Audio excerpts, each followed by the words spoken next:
zoom that in a bit. Sweaty and horrible. I did go out for a bit of a walk today because I was trying to get this to sync to the global clock thing, but didn't work. But it might be that the UK one pulses at like midnight and 12 exactly, or whatever it is. So what I'm just going to do, there's a gas mask video out, by the way, today. So if you haven't watch that after the stream, because again, despite the fact people want gas mask content from me, the less people are watching those, probably because YouTube doesn't share them properly with people, as we know. So just going to do a standard stream now, when we can have a chat and whatever. I'm pretty hot, so like I said, I don't want to do too much. Let me just get the live control panel up and all that.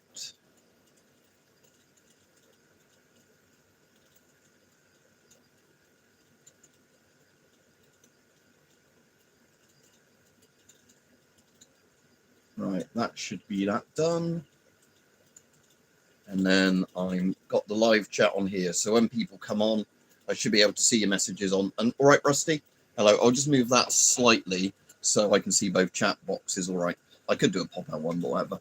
So yeah, hope you're all right. Don't forget to like the stream. There is a gas mask video I put on today. All right, Saint. Yep, I'm good. Thanks. You good? But yeah, I was going to say, there is a gas mask video I filmed and has gone live today. So make sure you watch it, because I don't like it when people ask me to do more gas masks videos, then don't watch the gas mask videos.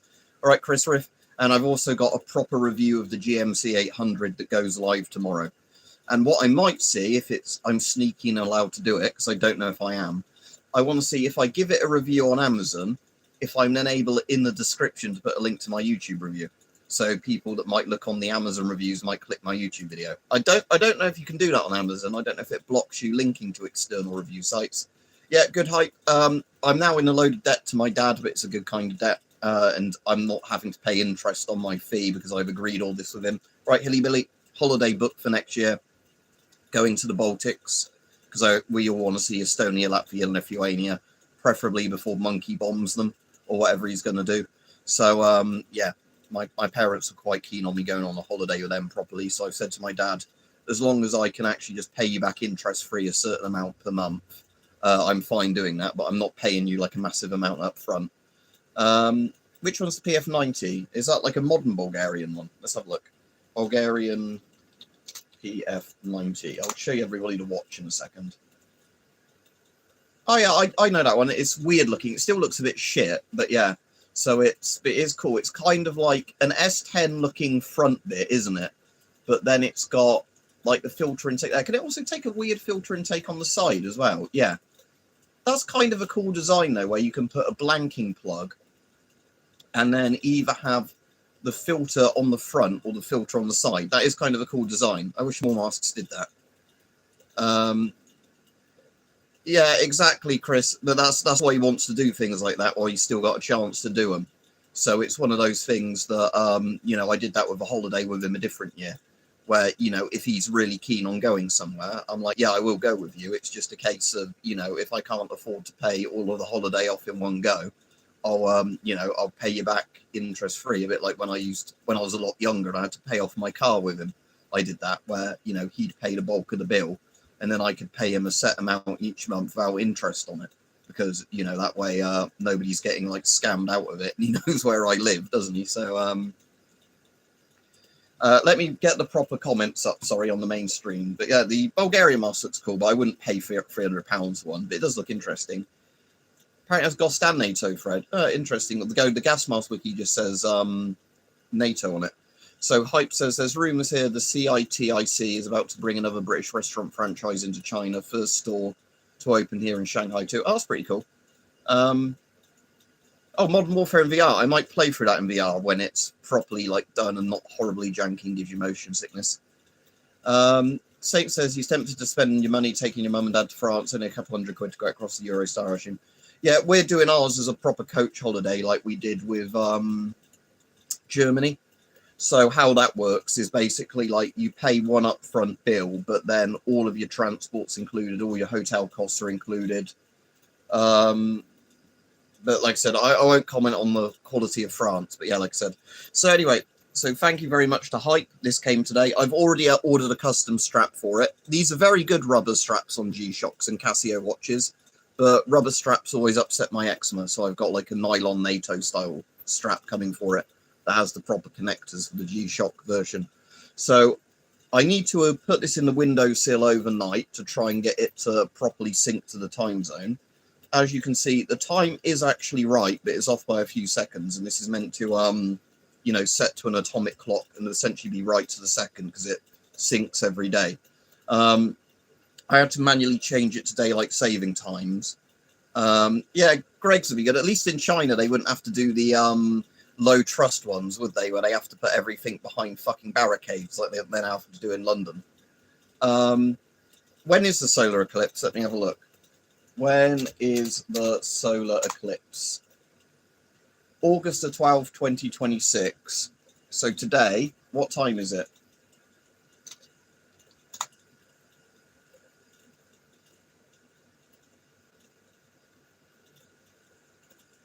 Thousands to buy viewing glasses. I'll just record it through my phone while not looking at it. But like not looking at it with my eyes. I could look through with a scope, couldn't I? As long as it's not a normal like scope like binoculars. I wouldn't do it with a night vision scope. But yeah, you can look through a screen to look at the sun. That's fine. It starts at 18:30 British summertime, so I'll see if I can get a video of that. I do have a welding mask, so yeah, you're right. I could use a welding mask. I don't know where mine is typically now. I do have like proper UV glasses anyway somewhere because of like messing with lasers. But yeah, like I said, I'll just probably look at my phone screen and get the phone to record it. But I bet you it'll be cloudy in my area because every fucking time there's you know, a thing like that in the UK, it's always cloudy when there's a nice thing like that on. Oh, nice, yeah.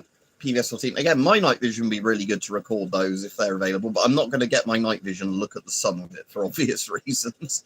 But anyway, yeah, I'll set an alarm for 18:30 tonight then to have a look so I don't forget. I had a weird nightmare last night. I can't remember what it's about now, but I always have weird nightmares, but I think it was quite Bloodborne related because I've been playing a load of Bloodborne.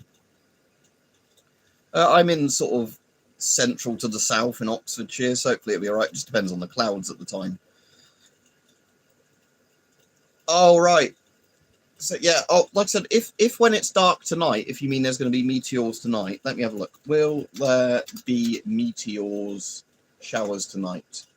Yes, the Perseid meteor shower peaks tonight overnight from Wednesday to August the 12th into Thursday, August 13th. It's widely considered one of the best and most reliable annual meteor showers of the year. So what time? Oh, but it is 2 a.m. to 4 a.m. I might at 1 a.m. have a look, but I'm not going to stay up 2 to 4 with the light pollution here trying to see it. But I will, like I said, I will make sure the ADNV recording box is working if it wants to play ball. It was working the other day, but that's because I wasn't recording anything interesting with it.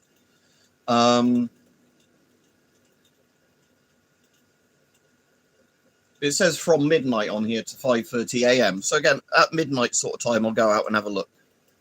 Yeah, I'll definitely have a look with the ADNV because, like I said, that should be fantastic if I can record some of that. But yeah, so put this in the windowsill overnight and hopefully it clocks to proper UK time. What else was I going to say about this? I've got a custom strap already coming for it because although these straps are good, I never get on with rubber straps because of eczema. When I wore it briefly on that wrist, you can already see the indent, and if I had wore it for a few hours, it would be getting a rash there. But a fabric strap will be fine, like I've got on this watch. I prefer metal, but I could actually find the proper fabric straps that fitted this one. So, yeah, I'll definitely be using this. So, yeah, that'll be good next year, seeing Latvia, Lithuania, and Estonia, Finland as well, and Sweden. Sweden, yes. I haven't been to Sweden before, or Denmark. Or it might be LMAO's Hilly Billy. I haven't seen K-19 in years.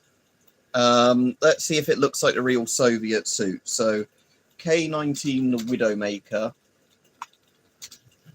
I'll just search suits and see if anything comes up on Google in images.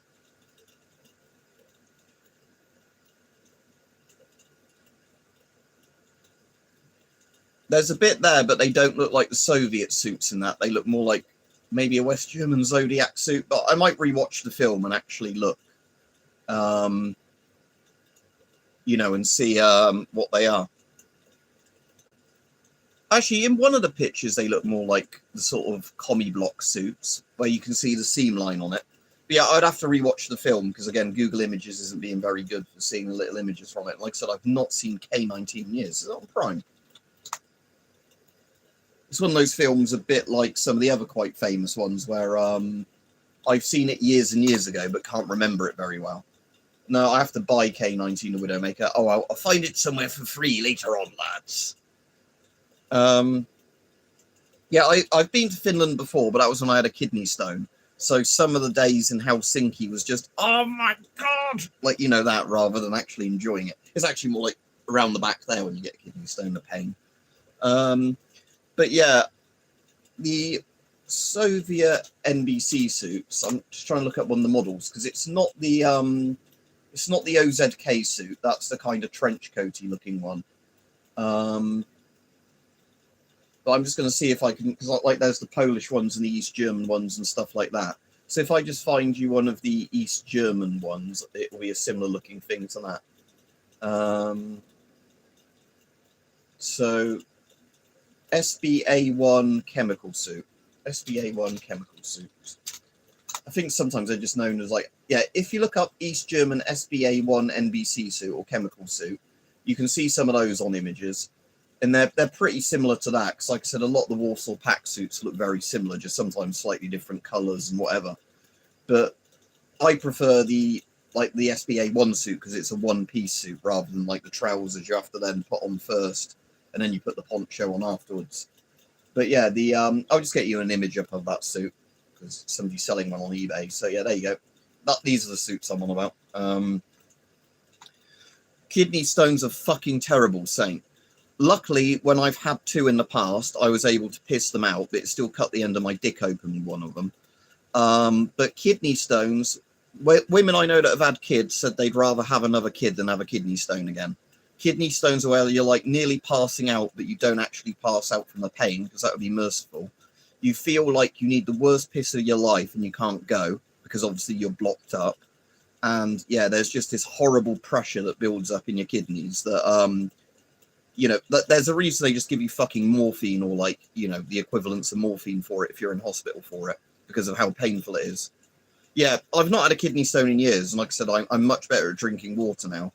But because the two I had when I had them were so close together, as in within a year or something, they think it might have been that one of them, you know, like broke apart in two pieces. So I had one that sent me to hospital the first time. And then when I was on holiday, you know, about a year later, that one got me, you know, what was left of it when it tried to get out. But thankfully, since then, and I've also done like the urine tests where they test if you're like going to build them, and I seem to be fine. I normally, so at home, I normally drink Brita water, like filtered. Yeah, but sometimes I just drink tap water. And when I had the kidney stone on holiday, I'd have had quite a lot of coffee and stuff that was just from wherever was serving coffee. So it would have been whatever like the water was like in the places that were serving the coffee. I prefer bottled water, but I'm not going to keep buying bottled water. No, you wouldn't want my medical past because, yeah, I have so many things wrong with me, Saint, that like this is the things my friends joke about, that at some point I'll just fall apart like one of the firemen from Chernobyl. But yeah, like I said, so looking forward to this when it sets itself properly. And I've got the, like I said, the actual, I'll do a video on this before I put the custom straps on, just so it's the proper genuine strap on it. But I do want to, like I said, have the, just the fabric strap for convenience and like, because it doesn't irritate my skin. But yeah, so Hype was saying these are basically one of the really similar models to the one the British Army used. I did look this up. Hang on, I've got a chart up. So 1 second. Let me get my chart. I need to sort my pictures by date so I can see the ones that I saved from today. Yeah, so this model is the Casio G-Shock GW5000U. And the one the military, or a lot of the British Army soldiers used for years, was the GW M5610U. And apparently it's like a 9 of 10 similarity to that. resin inner case rather than the GW5000U steel case screwback, otherwise identical. So this is more like the modern, slightly better one that the British Army used to use. Because the problem is with some of the British Army G-Shocks, a lot of people look at like the commercially tied in ones, not the ones they actually wore. But yeah, like I said, this is just a very competent digital watch. I like analogs, but I do like digitals. Again, there's nothing wrong with digitals. In a lot of ways they're better. It's just I have a kind of hard-on for old-fashioned mechanical watches. But yeah, I'm looking forward to when this syncs properly, and then all that jazz.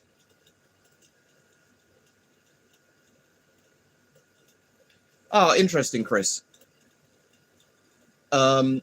Yeah, exactly. So it's like a Brita filter saint. Yeah, so there's a lot less shit like the chlorine and whatever else in the water and all the like stuff like that lime scale and that stuff.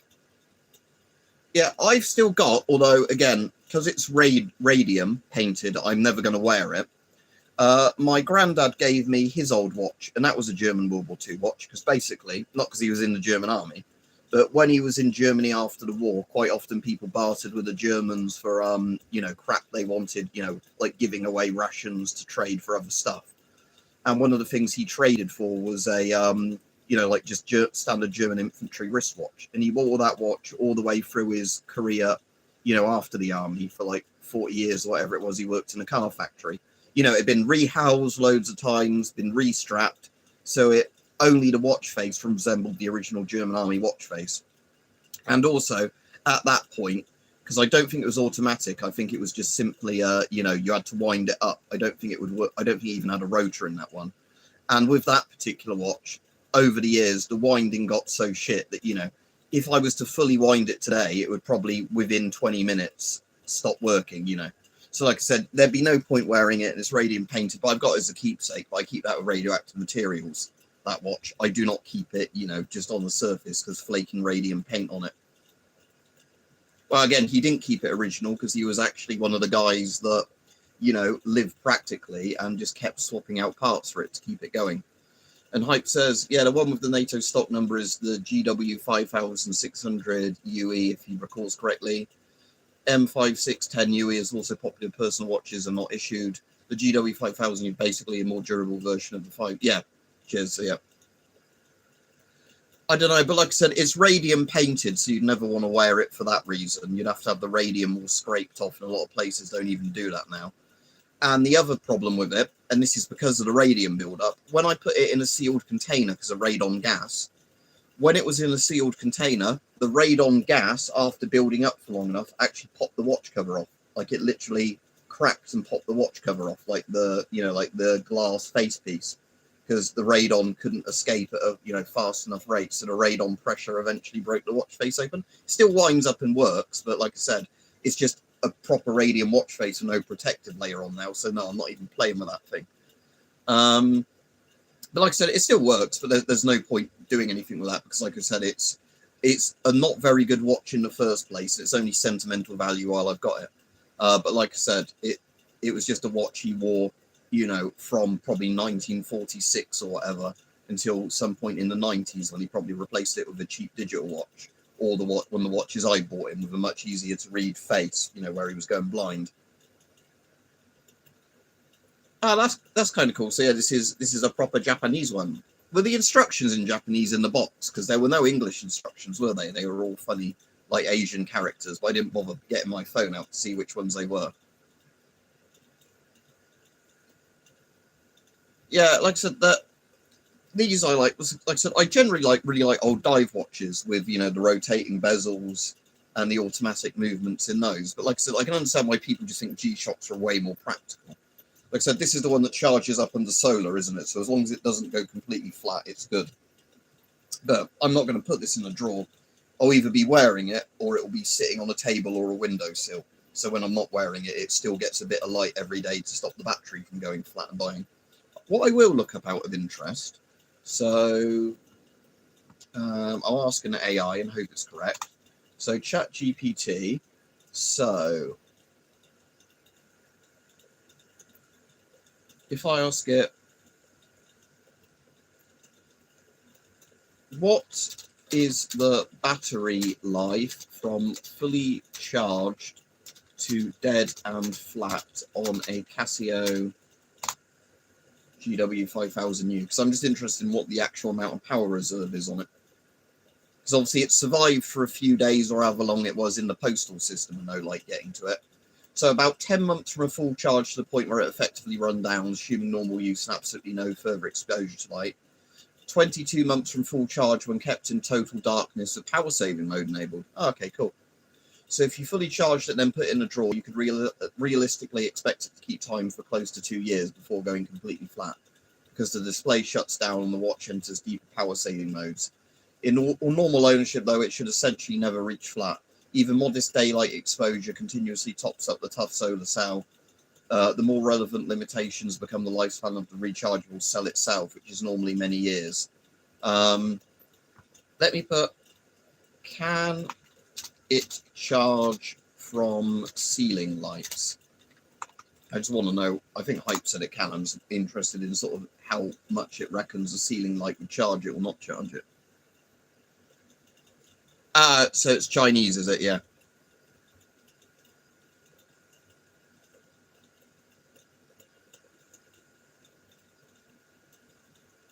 Oh, that's kind of a right. That's a good policy. We should have had that in the UK to protect our industry, but our governments never did that. So it says, yes, the GW5000U can charge from ordinary ceiling lights, including LED and fluorescent lighting. It just charges much slower than in daylight. For the GW5000U's 3495 module, Casio gives 500 lux. Roughly typical indoor lighting is needing about 8 hours of exposure to generate enough energy for 1 day of normal operation. So roughly, light source, dim room, very slow. Bright office lighting, reasonably useful. Bright window area, 5,000, 10,000 lux, much faster. Outdoor lighting, 50,000 lux. The important point is that ceiling lights can help maintain a charge, particularly if the watch spends many hours under them every day. But if the battery has dropped significantly, putting it near a bright window or outdoors is dramatically faster.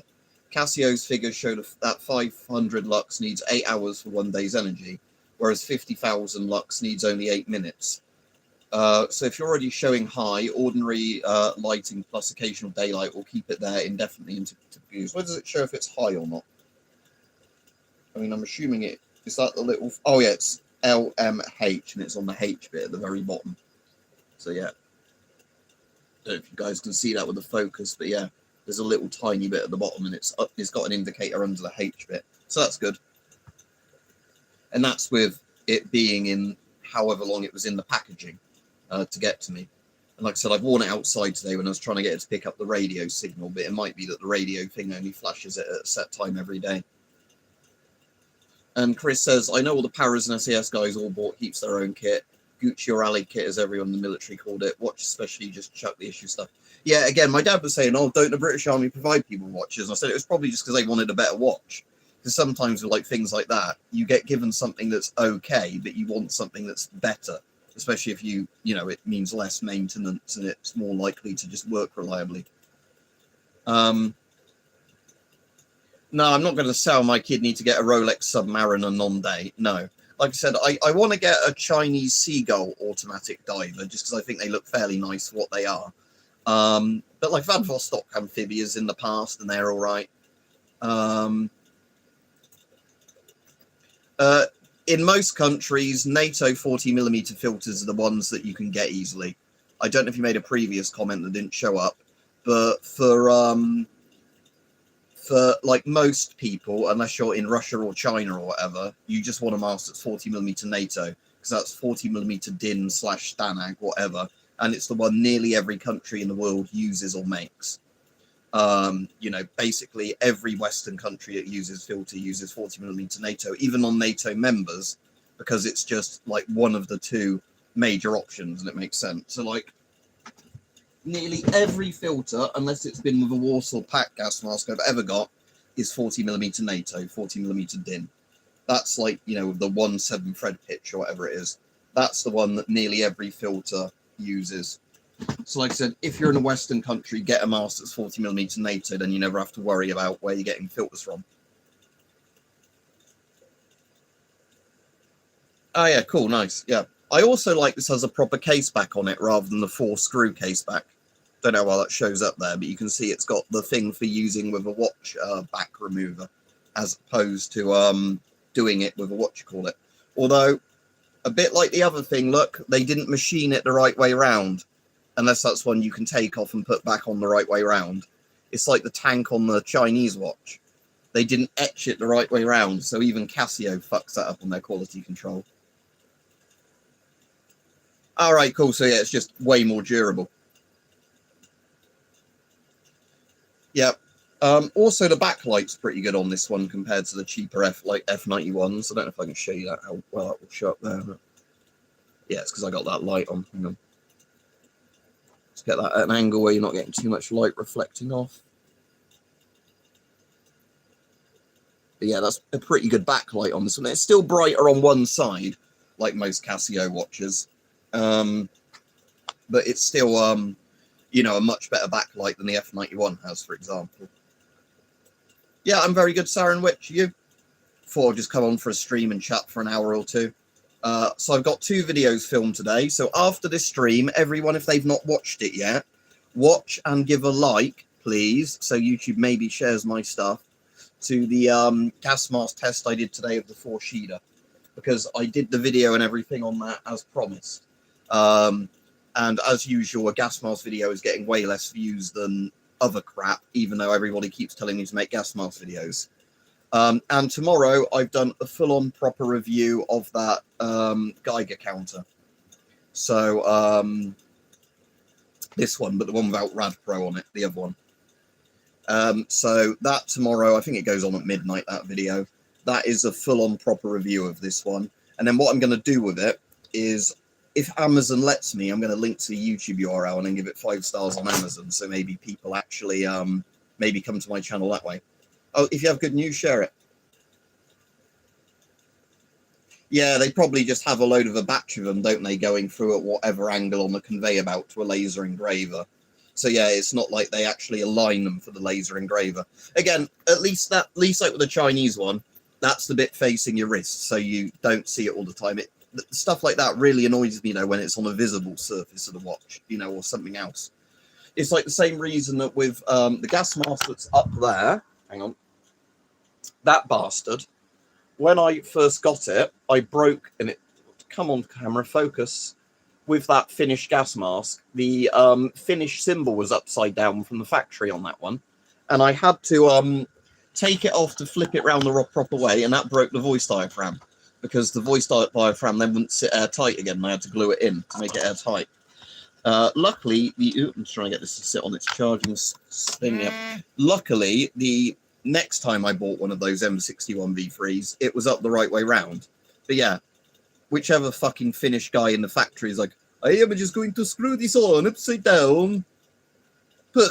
You know, that they piss me off. I've thought about it, but I've never done it. I don't know if I'd want compressed air in the house for obvious reasons, that it's fucking explosive and probably bad for your home insurance. But yeah, I've got rebreathers. I've got a couple of rebreathers with scrubber units that I could pull the pin on and literally go, you know. Oh yeah, they would certify it and fill it, yeah. But like I said, but again, the rebreathers I'd only use in a real emergency where there's like no fucking air, or the air is so toxic, you know, to risk pulling the pin on the rebreather, rather than the like modern one I did a video on. Because again, rebreathers have so much more that can go wrong with them compared to just a standard filter setup. Oh, just air, not oxygen. Okay, I suppose air, is it oxygen then that's the really explosive one? Because it's a higher oxygen mix compared to just normal air. So it's what, just like room air, but in a pressurized container, as opposed to, yeah, like medical oxygen. Ah, right, yeah, I get you now. Yeah, because I was thinking, sorry, of medical oxygen, you know, where like you hear the stories like the Asmongold one, I've heard this from other people, of where there's like somebody who's been a lifelong smoker and they won't quit smoking even though they're near an oxygen canister, and they manage to explode the oxygen canister because of the fact that, you know, it's so flammable, actual high quantity oxygen, quality oxygen. Yeah, I've got one that's made by Nokia. All the others weren't made by Nokia. Yeah, because they can like kill you, can't they, if they like rupture or whatever, or you know, just, yeah. I've seen people killed by tyres before, not in person, but on videos, you know, where somebody's near a really big truck tyre and they kick it or whatever and the tyre bursts and they literally just get, like, blown up like there's an explosion. Yeah, exactly. Rebreathers and everything else, yeah, they're designed for escaping somewhere. Yeah, exactly. Like with diving rebreathers, obviously it's different. You're using them in a thing, and obviously emergency services who are drilled on stuff properly are using it to go into somewhere. Yeah, that's kind of crazy, isn't it, with that? But yeah, like I said, I've heard enough horror stories about people with medical oxygen managing to blow themselves up or like set the house on fire from like getting a flame near it. Apparently, my friend said that as well, that when his grandma had lung cancer and was dying, she was given an oxygen container. And his aunt said, can we get her some nicotine patches? And the doctor said, she's terminal with cancer anyway, just let her enjoy her cigarettes. And she goes, no, because you've given us like oxygen canisters to have in the house, and I'm not having her smoking around the oxygen canisters. He's like, oh, yeah, probably a good idea to give her the patches then. Yeah, exactly. Especially stuff like rebreathers so much, because that's the thing. With stuff like that, that's where, like I said, with a rebreather, the danger is that you can basically pass out while wearing it, and if it's airtight to your face, then you suffocate. Because even if you're breathing, your body is breathing the stuff where it thinks it's breathing air, but it's not, isn't it, with a rebreather? When they go wrong, essentially, you'll get depleted. So it's kind of like probably a painless way to go, but it's one of the ways people can do it to themselves by accident. Saint said, on the news very recently, a guy's house went up from a gas leak. Apparently a call was made to report and they were told, wait a day and we'll come tomorrow, when it's a literal emergency. That sounds about right, really annoyed me. And then I bet they tried to pass it on, think, oh, you should have phoned us an extra day in advance so we could have come out before it blew up. No, there was, so with the S10, I can't remember the designation of it, but both the S10 and the CT12 or FM12 did have like a cheaper civilian variant that was specifically for handing out to civilians in case of an emergency. I need to look at what model it is now. Yeah, I hope you can sue the fucking shit out of those people then, Saint. But yeah, let me have a look. Civilian variant of the S10 gas mask. Because I think there was one as well they handed out, was it in Saudi Arabia and Kuwait and those places during the Gulf War? Yeah, the civilian industrial variant of the British S10 is the Avon N10. It was manufactured by Avon Rubber for specialised civilian operation, most notably workers in the UK nuclear industry, such as nuclear power plants and fuel processing facilities. Lacks the military drinking tube and associated valve milling. Features flat polycarbonate lenses instead of the recessed domed military lenses. Different harness on it as well. Yeah, I can remember from what I was reading that I think during the time of the Gulf War or whatever, they were handed out to lots of British workers in like Kuwait and places like Saudi or maybe Yemen. Again, I don't know which of the countries it was in the Arab world, but because of the fact that, you know, they thought Saddam might be using scuds.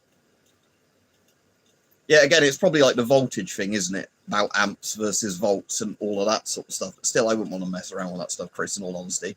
I can mess around with stuff like radiation, I can understand. You know, it's...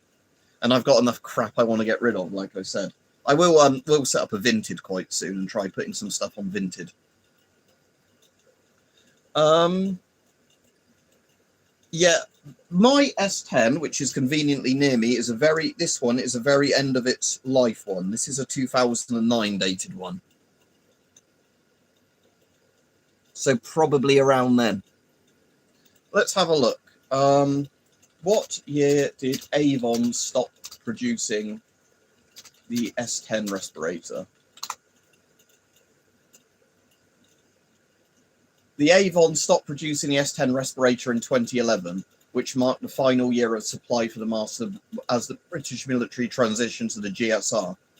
So started production in 86, finished production in 2011, and some military units had them until 2014. So like I said, I was really lucky that my dad got this one at a car boot sale in really good condition, 2009 dated. So when I gave a guy an S10 in like a trade thing, I gave him my old one from the 80s. And then, like I said, the one I've kept is this one because it's in such good nick.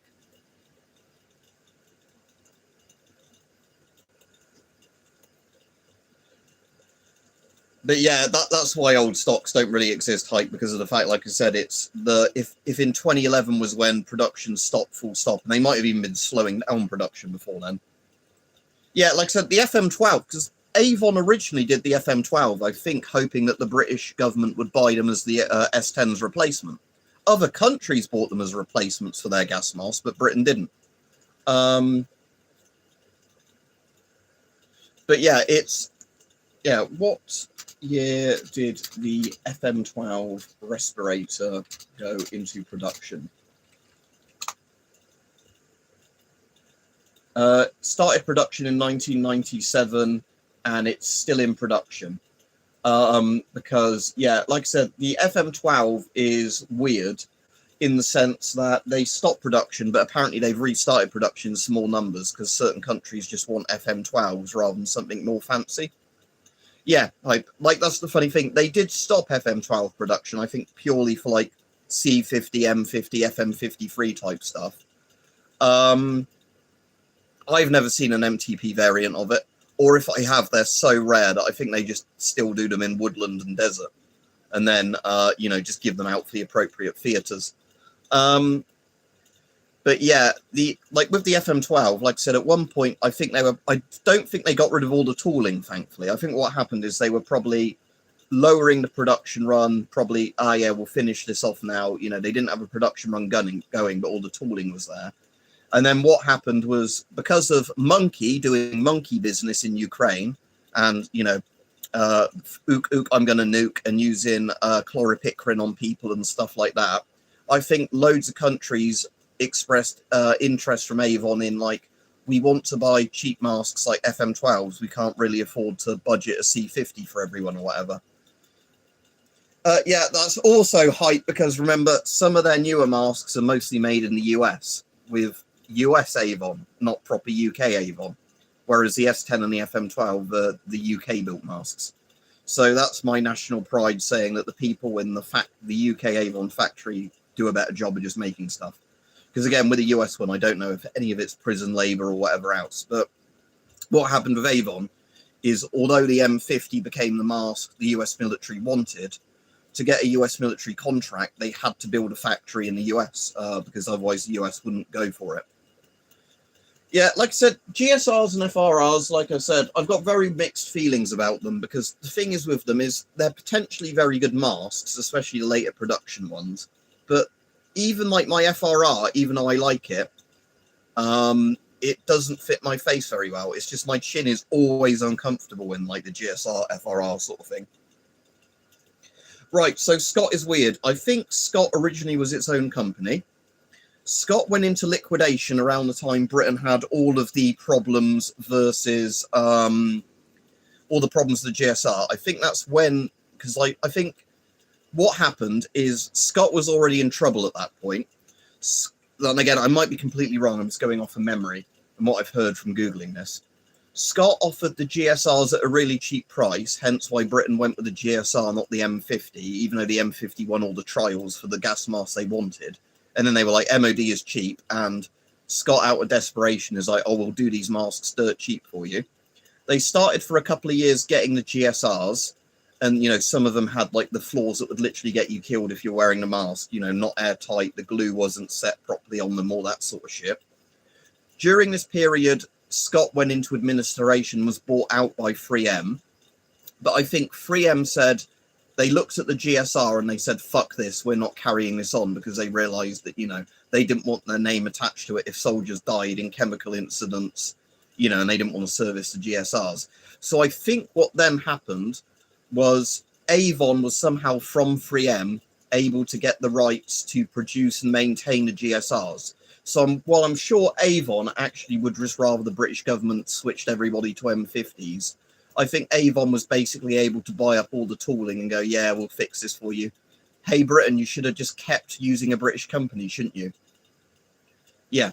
So, yeah, but the thing is that it's that in reverse, because like I said, the mask that Britain wanted and the mask America went for was a British mask. And then, yeah. So here's the weird thing. I think certain Scott masks are carried on by 3M, but only the ones 3M has a lot of confidence in, like the Pro mask, and things like that. Yeah, basically saying, yeah, it's a case that they got a company because it was a very cheap deal to do the masks.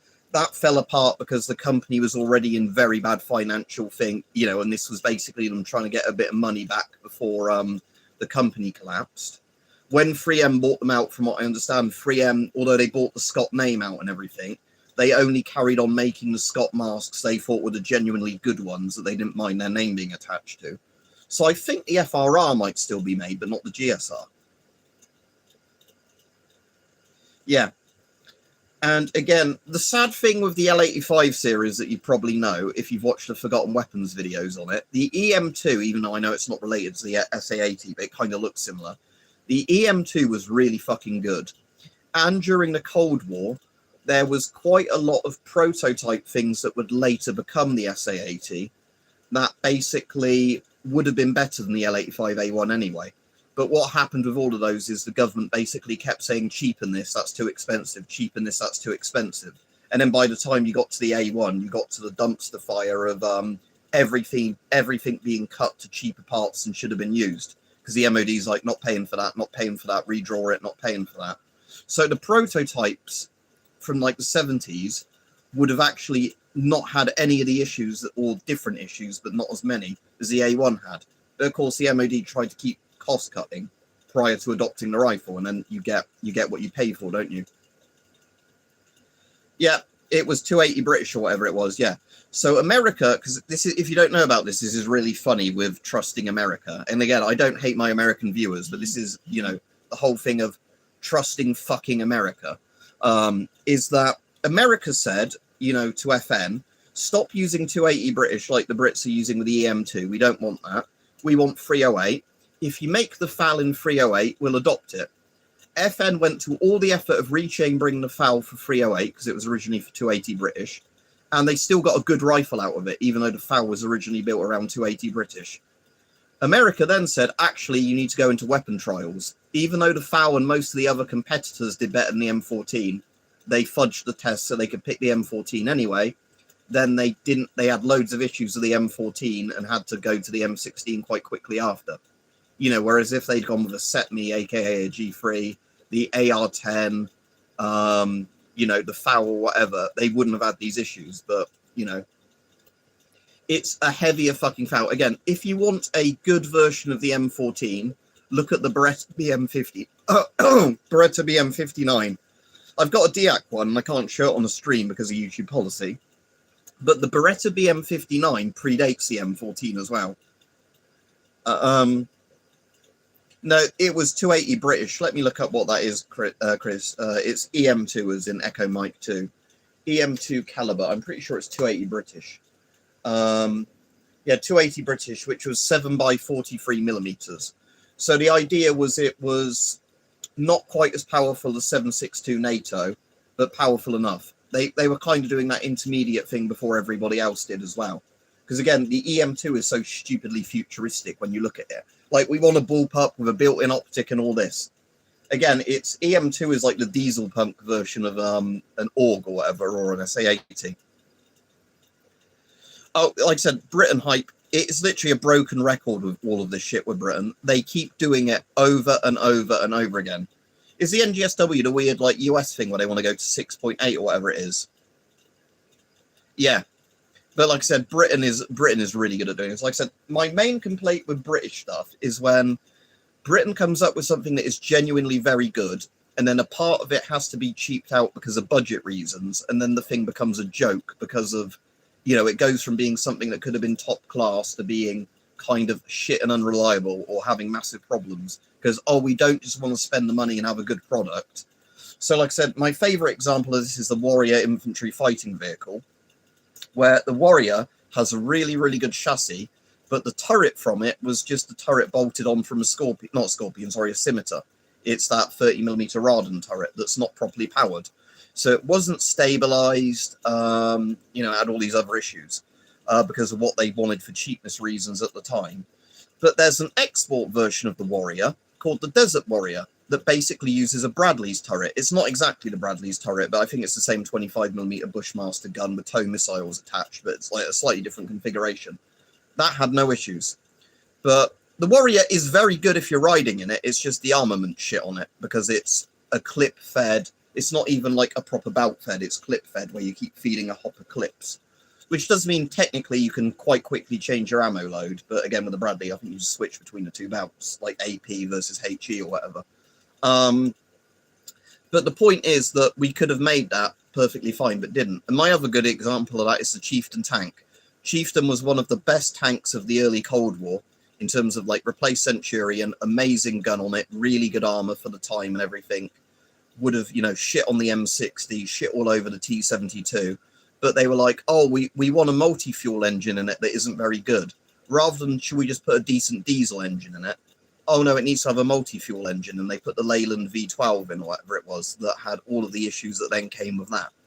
Rather than just saying, put a decent diesel engine in it and call it a day. And funny enough, I read, because Iran had a load of those from the Shah's period, they're now... Iran's can still use the Chieftain, because the ones they had left, they bought Soviet engines to put in them. So I think they have a T90 or a T80 gas turbine engine in it now. So it's either the T90's engine or it's the T80's gas turbine in it. And yeah, apparently those Chieftains run absolutely fine, because it's still the core tank underneath. It's just running on a not shit engine. Oh, they're replacing the Warrior with two different vehicles, the Boxer and the Ajax. And the Ajax is the one that rattles people to death. So again, what they could have done, if they were fucking sensible, is just done a modernization program on the Warriors and put a good turret on it. You know, with like new sensors and everything else. And the Warrior would have been perfect. But no, can't do that. Can't invest in a British design. Try all foreign designs that keep costing more and more money because they're shit. You know, and if they wanted to go with a foreign design, they could have bought the Swedish, whatever it's called, 90s. Is it CRVT 90? That's good. You know, we could have just done something like that, but no. Yeah, the joke is, I think, Saint with Chieftains, if I remember. The joke with the Chieftain is it's either a really good or a bad tank, depending on where it chooses to break down. Because, you know, if it breaks down in a really good hold down position, then you're all right. If it breaks down where it's exposed, you're in shit things. Yeah, Hype was saying about the 6.8mm round for it's only 20 round mags in the range of FPV drones and urban maneuver combat where volume wins fights. Yeah. Imagine going into modern warfare fight with only 20 rounds in the magazine. I think the Boxer, the one that isn't shit, because the one they've had all the problems with is the Ajax. Boxer, let's have a look. I think it's a joint built thing, Boxer. Boxer military vehicle.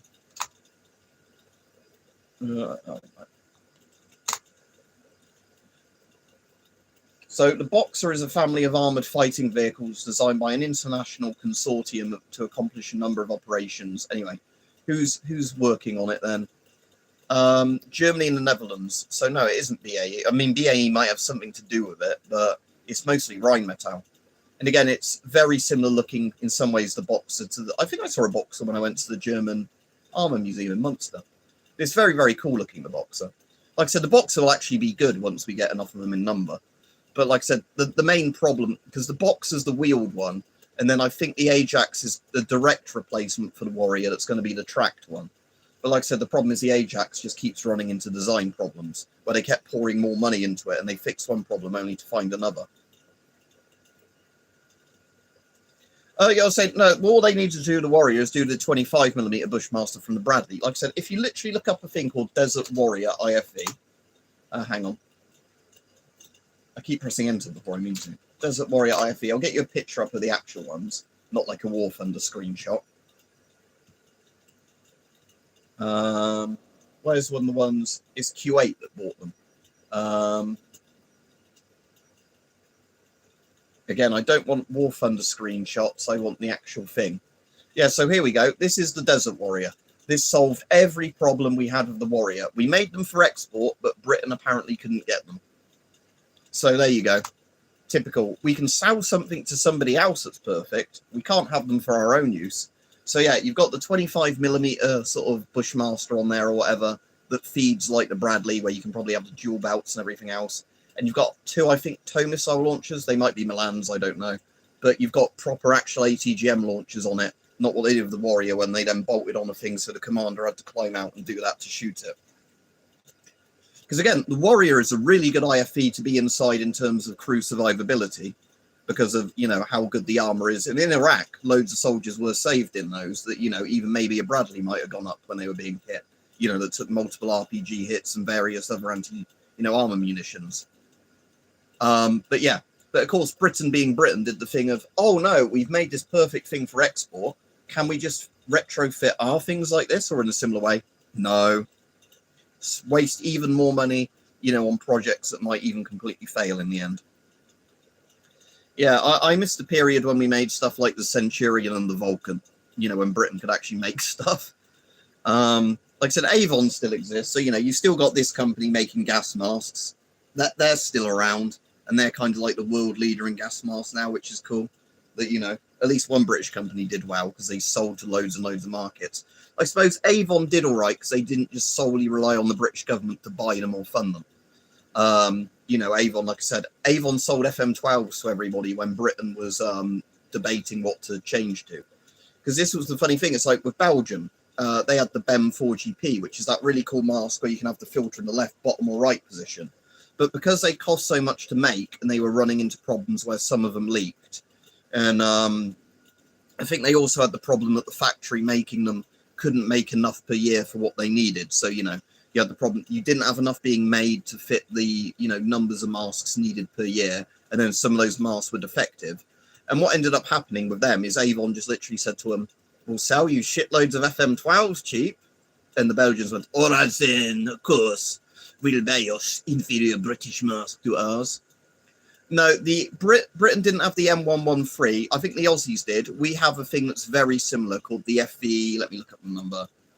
British FV. Is it 432? Yeah, look up the FV 432. Britain has ones, two of two different sizes. They've got the really small one and the slightly bigger one. I think the M113 equivalent is the FV 432.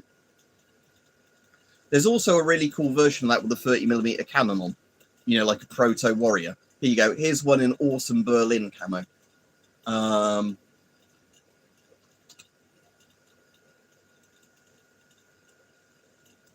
Yeah, exactly. And that's the problem that the GSRs were having when the GSR was first adopted by Britain. Yeah, I've still got that somewhere saying, I think I saw that not too recently. I think that's a Tai Chem one, my orange one. Hang on. Tai Chem suit. Orange. Yeah, I've got, so it's DuPont that makes those, not 3M. That's a DuPont suit. So the company that makes Kevlar. DuPont in America. But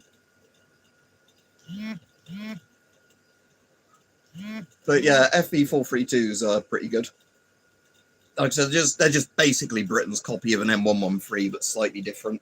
But, you know, M113 is just great war crime metal box. You know, it doesn't have any problems. The fact that so many countries still use M113s and retrofit them show how good M113s is. And I like that when China made their own APC, China fucking copied the M113 as well, not the like BTR or not the BMP. Although China did do some vehicles a bit like that as well. I do like the fact China just went for an APC. No, we want the American style one. A box with a big back door. You know, have a ramp or a big back door in the back.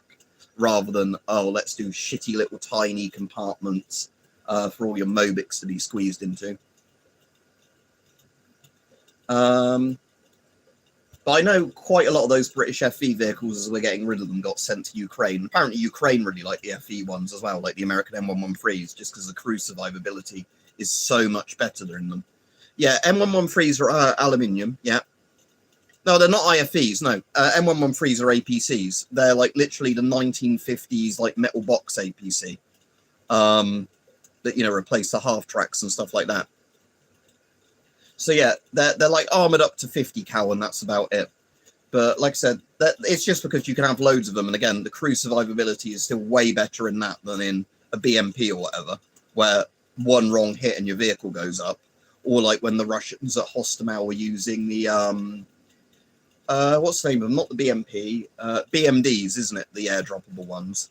And the fucking BMDs, the Ukrainians just mince the soldiers in them, because if you open up with armor-piercing, just small arms fire on BMDs, the armor's so thin that basically, like, not even 50 cals, but like 7.62 by 54R, you know, 7.62 by 51 with decent AP heads on them, or whatever, just go through the front and sides of it. So loads of the guys just got like minced to pieces by like small arms fire. Because, yeah, what's the point in an armored, you know, APC if it's so lightly armored that it doesn't protect the crew from anything?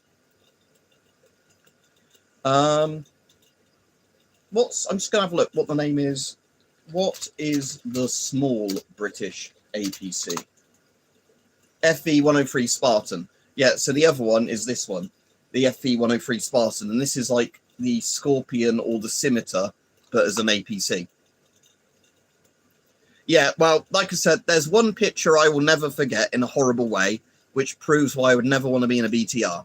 And it's of a literally charcoal to a skeleton brick of a Russian guy trying to climb out of a BTR from the very special needs military operation, where it's the later BTRs with the slightly bigger doors. It's like the BTR 80 where you've got like a bit that goes down as well as the top hatch. So in theory, it's better. But obviously the door got warped from a hit and the door got just jammed like that. So he's like halfway through crawled out where he's been like carbonized into a skeleton because obviously he was crawling and got stuck because he burned alive. So yeah, fuck BTRs. You know, I said BTR 152s I fucking love. Like BTR 152s, I don't know why they just didn't keep that design going. Because the BTR 152 is the American and German half tracks, just with wheels, like 6 wheels. Because the CVRT was going to be replaced by the Boxer, and the Warrior was going to be replaced by the Ajax with all of those. And because of, again, if you had somebody like me in power, I'd have all this stuff domestically made for British jobs, and we just pick something that worked well enough. Again, with a lot of stuff we've learned from Ukraine, what you really want to be doing is mostly putting loads of sensors and like drone defense stuff on stuff. It doesn't actually need to be much of a better vehicle than what we've currently got. It's more like the drone warnings and all that you need on it. Because again, even I think the Abrams X or whatever they're calling it is just going to get fucked by an FPV drone swarm. Yeah, like I said, and like the funny thing with the Russians is when all the MTLBs are being pulled out of storage, so they could use the MTLBs as makeshift APCs. Apparently, the MTLB was still the much nicer vehicle to be in. Yeah, BMPs actually have rear doors. Even if they're tiny rear doors, you at least have rear doors. I'd rather be in the BMP than the BTR. I mean, like I said, I'd rather be in the BTR 152 with the rear door. But yeah, out of the more modern BTRs and the BMP, yeah, I'd rather be in a BMP even if it's shit. But then I'd much rather be in a Warrior than any of those, or like the modern Chinese IFEs or APCs, you know. But yeah, like I said, but when the MTLBs, and again, MTLBs have rear doors. This was the thing. Apparently, more Russians liked being in the MTLB because at least you could get out more easily when it got hit because you had the bigger exit doors. MTLB, because if you Google MTLB rear doors, and then have a look at that. Hang on, I'll get this picture up if it lets me share it on the thing. So here we go. Here's a Soviet MTLB's rear doors. Like I said, it's a BMP's rear doors, but bigger, basically. Like I said, the MTLB is just the design they should have used for everything. That's why Poland actually did like a more up-armored, bigger MTLB, because they had one of the other factories that made them in communist Poland. And like I said, MTLB is great. But like I said, sadly, that's another vehicle that's just died out because of special needs operation. And then if I do BMP1 rear doors, is that one that open? Yeah, there's the BMP ones. Again, if you actually stand near a BMP, you would not want to still be in it. Because like I said, the BMP rear door is about from my arm there to there. That's the size of the rear door, like in terms of width. Because I put my arm up against one when I was at the German Tank Museum to actually measure how big the rear door was. But yeah, in general, you either want that like MTLB design with like really big square doors, either 2 or 1, or you want a yeah, but you don't want the BTR thing of tiny little hatches to crawl in and out of. Especially as well because with the BTRs, in a lot of them, if you're being shot at from the front and like at an angle like that, there's no way of getting out without getting shot because there's not a rear hatch. Because at least with like the BMPs, you've got the rear doors, and at least with a lot of the other vehicles, you know, there's some sort of rear hatch or whatever. Because the engine blocks are in the back of the BTRs, which is why the Ukrainians, they're like BTR freeze, whatever they call them. They put the engine blocks in the front, like anybody sensible would do. Yeah, like with the BTR, if you're under fire from the wrong angles, and I think this was in the old NATO training things, when I watched the old British ones about engaging Soviet armor, they were literally saying that, you know, if the BTR, you get it at the right angle, you can machine gun the crew as they come out, because they knew they had no way of getting out without, you know, going into an oncoming fire, because, you know, like I said, there's not doors in the back. But like I said, the reason that I don't like BMPs, even though I kind of do like BMPs, because how revolutionary they were for the time, is this reason. Look with these like modern day Polish soldiers who aren't like little manlets, you know, malnourished manlets. Look at how tiny those doors are, and the fact you're all sat on a bench like that, you know. So if you're the guy by the door, it's not so bad. But if you're like, what's the military capacity of BMP? Like eight soldiers, is it? BMP capacity. I know they're all 3 crew members. 7 embarked infantry. Yeah, 7 to 8 embarked infantry. So you've essentially got 3 to 4 people in a row on each side. So yeah, imagine being the poor fucker. I know they've got roof hatches as well, but still, we were just saying about the problems there. Imagine being the poor fucker right sandwiched in the middle, and then the vehicle's on fire, and everybody's trying to scramble, not catch their legs on all the shit that's there as well. Like I said, design I really like is the Humber Pig. I fucking love the Humber Pig. So that's the British 4-wheeled thing that we used a lot in Northern Ireland, but they were used elsewhere. But the Humber Pig had a really cool thing, because, yeah, if I get up a picture of the Humber Pig, let's get up a front image of it and one with the rear doors open.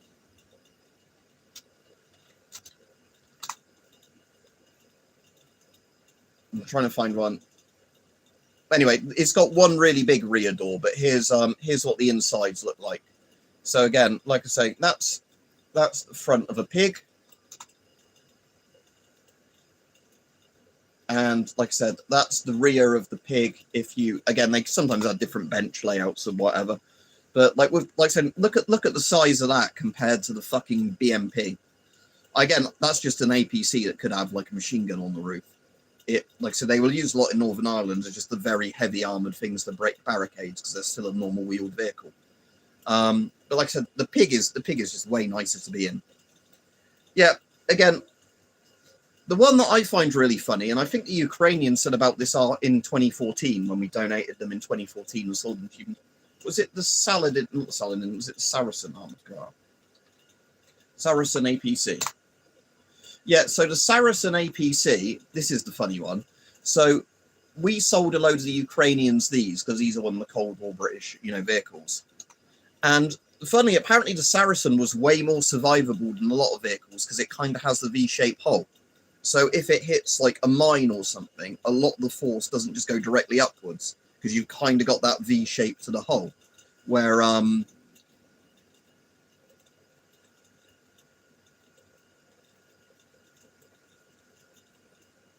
oh, and here's a picture of what the Saracen actually looks like. This is pretty good, with a cutaway of like an illustration of. So you've got your 8 guys crammed in the back there of their SLRs. Then you've got like the 4 crew or whatever. I'm assuming that that's the crew in that other bit. So you've got the driver, you've got the radio man, you've got the gunner, and then I assume that's the commander sat on the left side there. But yeah, like I said, that's just, again, apparently the Ukrainians like those in 2014 during like the not full scale war, because apparently they were just quite survivable.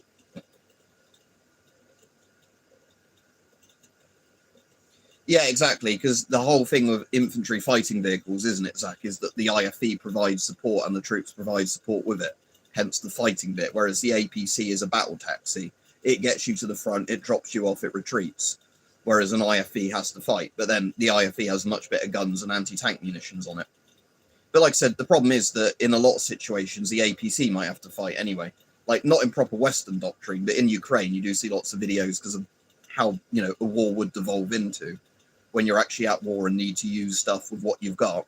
You know, the 50 cal is just being used on the M113 or whatever, with the infantry doing stuff with it. Yeah, and don't forget, in a lot of Soviet vehicles, you become a cosmonaut anyway, Saint, like if you're in the turret of a T-72, because a lot of Soviet vehicles, when they get hit, you're gonna go up there and see Gagarin anyway. I'd rather be in a Soyuz because it's also cool. Dying in space is cooler than just dying in a cramped metal box anyway. If you were to die in something, you know, you can be in a cramped capsule, or you can be in a cramped armored vehicle. But one is a lot more interesting, isn't it? But yeah, what was I going to say with like the BTRs and everything? I can't remember now. Oh, thanks. Now that's turned up. Now I kind of need it on my nail clip as well, because these are getting a bit long. And I don't like how I'm having long nails. So when I cut them, I'll typically find the day after cutting my nails, I'll need to do something that needs a little bit of having a nail, and then it will hurt my fingers to do something. You know, like when you're trying to prise something ever so slightly. But yeah, it's a bit. I was going to say a bit like the Battle of Long Town when the Aussies were. Was the Battle of Long Town? Wasn't it the Aussie one? Where they basically, to rescue all their troops, they just did an M113 rush, because they basically just charged at the Viet Cong with all the M113s, you know, just acting as like mobile machine gun ports. Message held for review. Hang on. Oh, somebody being a dickhead. Oh, you didn't even show up on the main screen because. Bye. Yeah, bye-bye. That's the funny thing, that when people come on and be a dick, it's always funny if they're actually, nobody else even sees the comments. So I could have even deleted that guy, blocked him, and not even acknowledged him at all. But yeah, here's the thing. If you come on one of these channels, don't be a dickhead. Easy way to, if you wanted to stay on, just don't be a dickhead. If you're coming on to be a dickhead, you're not going to last very long. Everybody else is having a good conversation until then. We're still having a good conversation.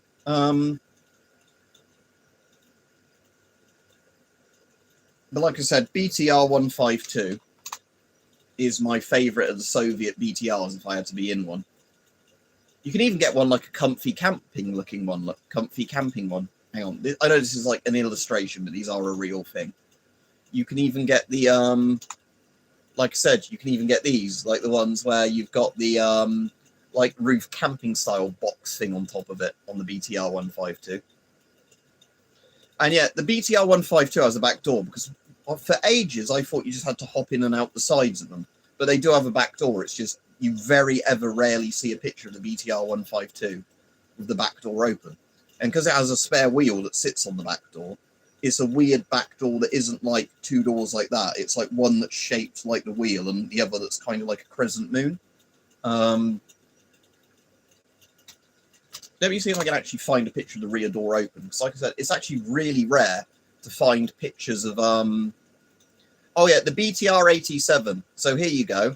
Again, Russia at one point, again, like they've done with a load of things, decided, shall we make a good design? And then they said, yeah, come on. Oh, link is too long. Fucking Reddit. Hang on. Is there a way of shortening this URL down to make it a manageable size? If I delete everything after JPEG where it says width, blah, blah, blah, blah, blah, and all that. Well, no, then never mind. But yeah, there was actually, so the BTR 87 is funny. That wasn't what I was looking for. But I was looking first for a picture of the BTR 152 with its rear door open. And like I said, it's really hard to find pictures of the rear door open, which is why I thought for ages, I thought you just had to hop in, you know, like hop in, hop out on the sides, kind of like side dismounting. But no, there is, oh yeah, here's one from a book. So it's like one of the only examples I can find of it. Look.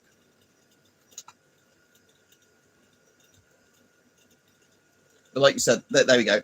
So you can see in that one, look, the wheel's not on the back door, but you can see the weird like crescent shape of the door. That's the, actually, no, so the doors are rectangular, but the wheel bit sits on a bit that just sits slightly off from the door. Okay.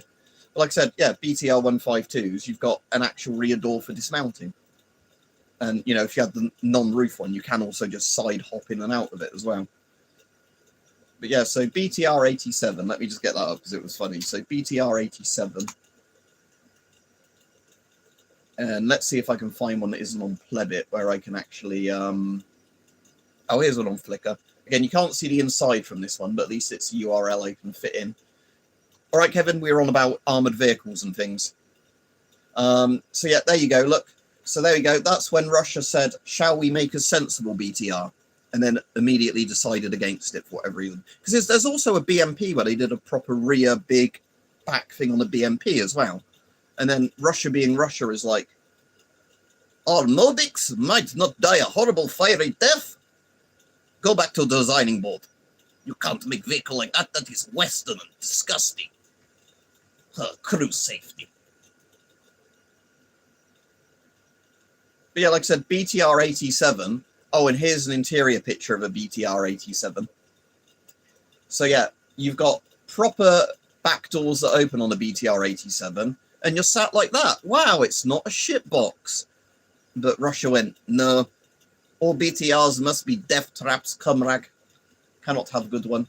Like I said, BTR-87 is probably closer to the Ukrainian BTR. Is it 3 or 4?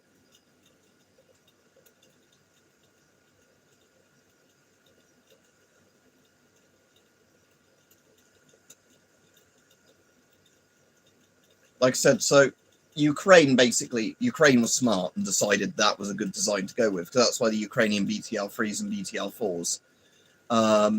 I can't remember if the engine is in the middle of those or if the engine is right at the front. I think the engine's in that like sort of V-shaped bit at the front, isn't it? And the crew's the like actual crew is in like the driver and the gunner sit in that front bit where they also have a top escape hatch and the 2 side doors. And then you've got the gun mounted kind of behind there, and then the crew compartments behind the gun, or like also to the side of the gun, because it's like a remote control gun, isn't it? On that one, nobody climbs into a little gun slot.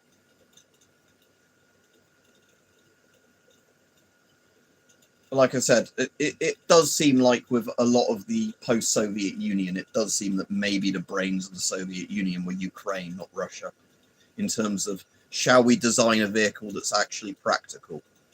No, comrade, Russia. Just squeeze the Mobics in. Also, I never realised how shit Pantsiers. Like, I know Pantsiers have been doing shit the entire SMO, but there was one video of a Pantsier which fires 3 missiles that a fucking FP1 Firepoint 1 drone dodges just by banking a bit. So, wow. You can't even shoot down a lawnmower drone that you lock onto with a Pantsier. I mean, I know you only see the videos normally are the ones that get through, but still. It's like, I thought Pantsier was literally just going to be Tunguska on a truck, but no. Of course it isn't. No. What I will find that's good is the Ukrainian ZSU-23-4 upgrade. Because the Ukrainians have actually upgraded a load of old shulkers to actually make them competent, like electric fire control systems. Because they were apparently shooting down some drones of them in one place. Yeah, here we go. This is a still from a video, but this will do if it fits into the URL thing. So yeah, there's shulkers with modern like computers in the modern digital fire controls, so you can actually use them properly. Yeah, I said strikers, like I said to you, that video of them running over Mobics with a striker, because Eastern Europe. Yeah, exactly. Like, the weird thing, though, this is what I was saying was weird, and I'll just read Zach's comment before I go to yours, Hype, is the bad part about being infantry US Army is you don't get to pick your placement. Lucky ones get air cavalry and riding on helicopters, yeah, and then you might be the poor fucker in the worst possible vehicle. But yeah, like Hype said, because this is the thing, the Soviets had really fucking good layered air defense, because the whole thing was the Soviets knew they couldn't build enough aircraft to compete with America. So the whole Soviet thing is, well, they would have aircraft. It was to move a massive air defense bubble up with the stuff. So you had like the S-300s, you had the Bucks, you had the, was Tor Russian or was Tor like late Soviet? I can't remember. But you had Shulka, then you had Shulka replaced by Biryusa, which is like a better Shulka, and Biryusa was replaced by Tunguska. And you also had the like all of the other ones, I'm trying to think of their names at the moment, but like the various missile ranged ones like Strela, the Strela ones, and then you had the Strela 2 man pads, and you had the things that were kind of like again, the Soviets, the idea was that you had just loads of vehicles that could move up that, you know, were either SPAGs or you know, radar or infrared, however they wanted to do it, tracking of like aircraft and helicopters. Let's have a look. TUS 420. I don't know if it's really called the 420. TUS 420 Tatarin Spin Tires Wiki.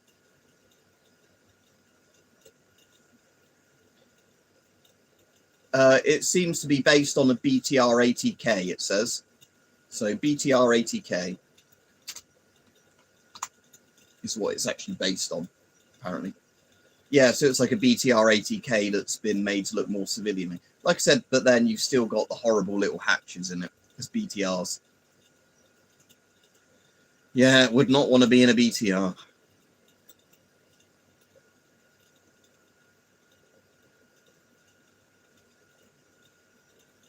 And again, Russia's had the problem, haven't they, where air defense is told to either do nothing because you might shoot down something you're not meant to shoot down, like when they shot down the Su-57 recently, or that Uzbekistani plane or whatever, and then pretended they didn't shoot at it.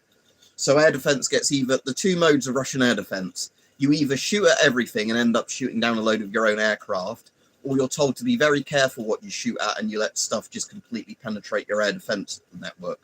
I don't know, comrade. Maybe we shouldn't shoot at that. Maybe it is a Russian plane. Ah, suka.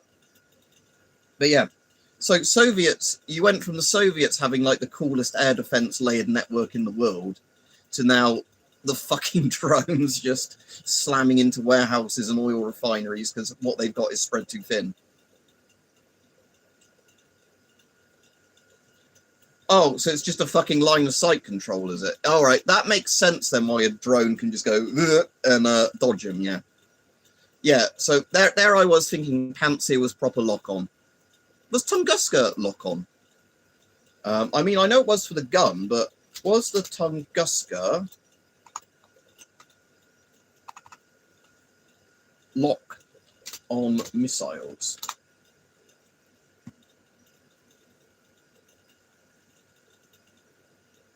Yeah, so the radar, at least on the Tunguska, can guide the missiles. But yeah, sorry, yeah, you're right. So yeah, it is literally Tunguska because it's SACLOS, semi-automatic command to line of sight guidance method, meaning the tracking radar or optical sight must keep tracking target or the gunner or computer guides the missile along the flight path. Yeah, so they're not like proper Strellas that once they've left, they yeah, again, with a vehicle, unless you flip it off like an Afghan mountain or whatever, the vehicles are pretty safe, especially more modern ones that, you know, had the IED-proof bottoms, as long as it isn't a huge IED. Yeah, like I said, I still like Shilka the most. I think Shilka, just for when it came out, was fucking amazing. Like I said, you could still retrofit a Shilka and it's good. All right, yeah, I get you. So it's exactly the same then as the Tunguska. So the Pantsir is literally Tunguska on the truck, isn't it? So yeah, although the guns can be, like, although the autocannons essentially are guided by the radar lock-on, like a Shilka, yeah, the fact that the missiles still have to keep a radar track or an eyesight track to, yeah, like I said, I know I know it's not a good way of saying if something is good or not, but I know Tors were good in Wargame. Like, in Wargame, Tors were like the Soviet thing that was most likely to down your planes. Yeah, it doesn't have to fly a spastic rocket to the target. It's going, yeah, as it goes. Yeah. Like I said, Shilka's still my favorite of the Soviet anti-aircraft. Because like I said, if you retrofitted it, it'd still be okay, like Ukraine has. But apparently that's the thing with any, like, the Russian ones left in stock. They've not wanted to do that. Because apparently I think the Russian Marines are still meant to have Shilkas because they fit on the smaller boats. Yeah, I imagine most CWIS systems work against drones fine. But yeah, like I said, it's one of the things, like, I like the old Vulcan thing as well, like the M113 with the Vulcan strap to it. But like I said, Shilka's still my favorite. Shilka's still easily my favorite Soviet one. I just think it's cool. And the Shilka was really effective when it was quite new in service, because this is the thing where you get people now, because of how Russia is doing against Ukraine, where they're like, oh, all Soviet equipment was always shit. You're like, no, The Shilka killed Israeli phantoms and stuff during one of the wars Israel did against, you know, like Egypt or Lebanon or wherever it was. Like, Shilkas were genuinely fucking scary. Like, NATO did consider them a proper threat. And it was why, like, NATO led to a lot more, like, longer range anti-air, like, seed abilities. Yeah, so, yeah, like, Tor is just ultimately better, but, I guess Russia can't get the microchips or can't afford to make them or can't embezzle them in the right way. So Saint says, have you seen Maz trucks, absolute units? They have civilian models that use for moving parts of bridges and whatnot. I've probably seen them, Maz truck, but I wouldn't know the thing about looking. Let me search Maz truck ICBM. Are they the ones they have in the parades? Yeah, right, like the Maz 7917, yeah. And there's, yeah, I can see a Maz one where it's got like a massive radar assembly or something on the back, yeah. They're like the massive tank transporters, aren't they? They're like something out of Thunderbirds, they're cool. Hang on. Thunderbirds crab logger. I don't know if it's crab logger I'm thinking of. It's probably not the crab logger I'm thinking of. But I'm probably more thinking of like the one with Allington Bridge where they moved the huge space rocket on it. Now, this fucking hell, this is a good picture and the URL is too long. Typical. Is there any way I can just shorten this URL and still have the image work? Why can't sites just have good URLs, no bad path?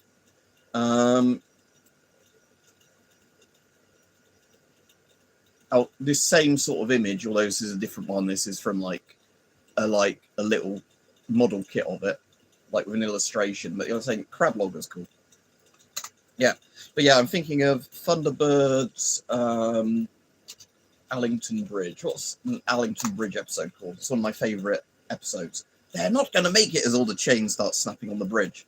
But yeah, Day of Disaster, this is it. But this is what I'm thinking of when you were saying about the massive missile transporter. I was literally thinking of this. Having the, like, you know, massive, like, space rocket on the back of,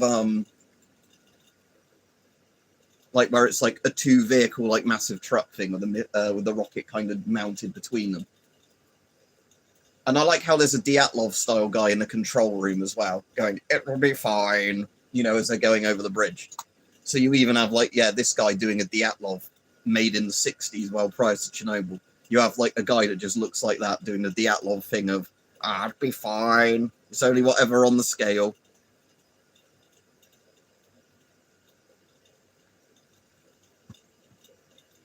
Yeah, so the tall missile knows where it is, the Pantsir missile doesn't.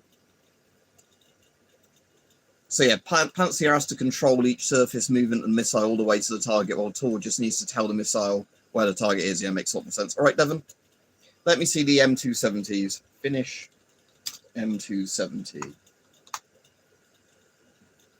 Multiple launch rocket system.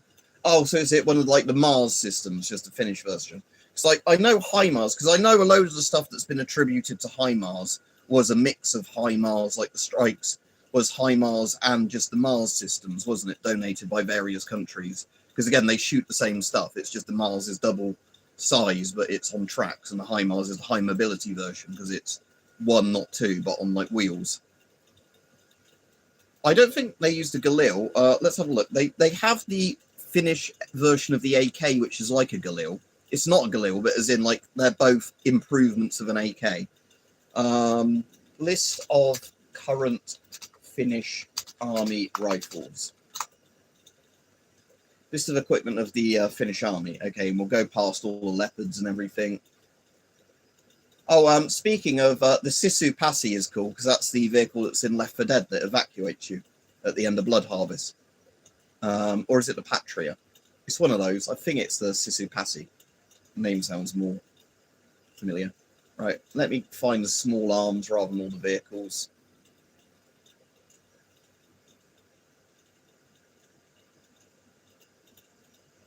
Right, pistols, right, rifles. So Finland uses the RK-62, so you're probably thinking of that, and the RK-95. And yeah, no, they didn't use a Galil, they just used the, so yeah, you're thinking of this thing, I think, Saint, or like one of the later variants of it.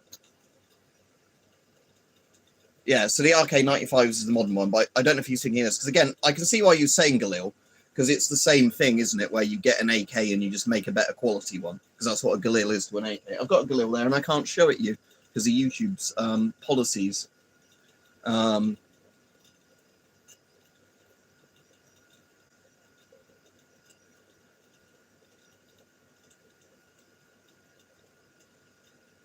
I said, there's a massive thing of those. Derivatives. The RK62 is the basis of the IMI Galil. Oh, well, there you go. So the Israelis copied, the Israelis copied the RK62 to make the Galil. And they actually bought some of the machinery from Valmet to make them. So there you go. The Finns should get all the credit for the Galil, because basically the Jews went, we'll have that and we'll change it up a bit. We'll change your homework slightly. Yeah, and then the modern one is the RK95 TP. Well, that's one of their variants.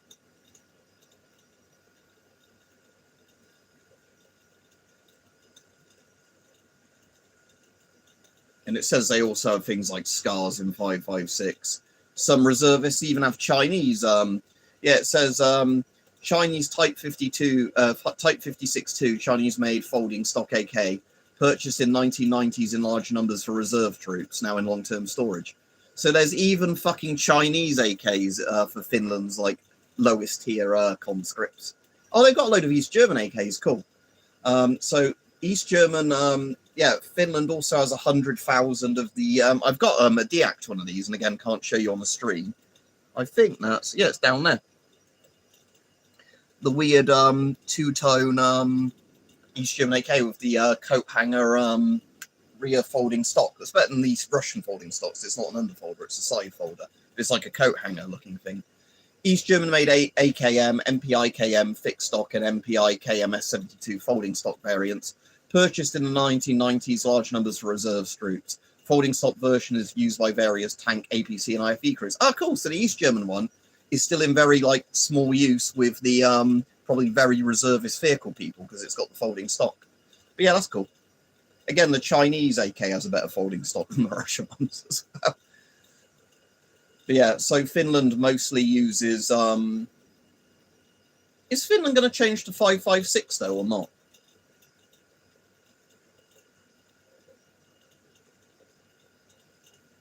Let me just search current Finnish military rifle. The primary issue rifle for the Finnish Defence Forces remains the RK62M, Chamber 766. It says, however, alongside an ongoing shift towards AR pattern 5.56 NATO service rifles from Seiko. So yeah, I guess they're slowly moving to 5.56 now. They're a NATO member, but for ages they like good old 7.62 by 39.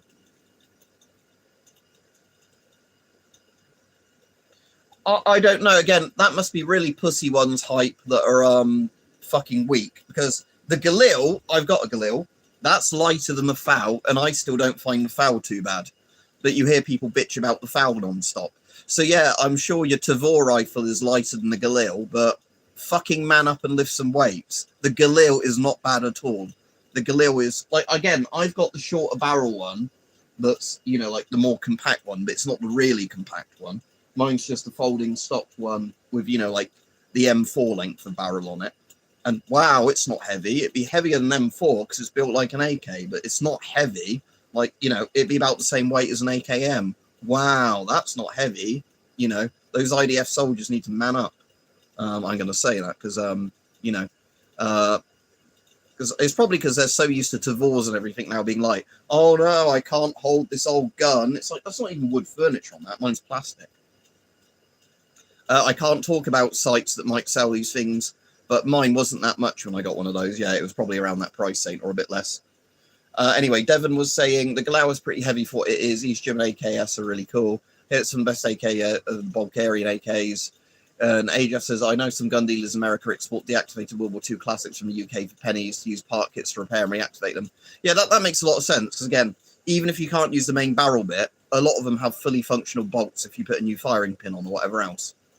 And Kevin said, apparently Norinco's AKs are used by CIA, SAD guys sometimes to use on the US government. Had a stock of them too. Again, Norinco's guns are cool. Yeah, and you're saying also could be because it's the Israel, like where everybody has to be a reservist, women and pussies. So yeah, again, I doubt the like cool old not through Mossad, but like the Radon and Entebbe style guys when Israel was actually fighting proper hostile states. I know they're kind of fighting around, but I'm not going to count Gaza with Hamas as like a proper peer competitor for obvious reasons. There's a difference between fighting some sort of raghead that's malnourished with an AK compared to fucking fighting like the Egyptians and like Syria and all they did back in the day, and and the raiding on Entebbe and all the cool shit like that.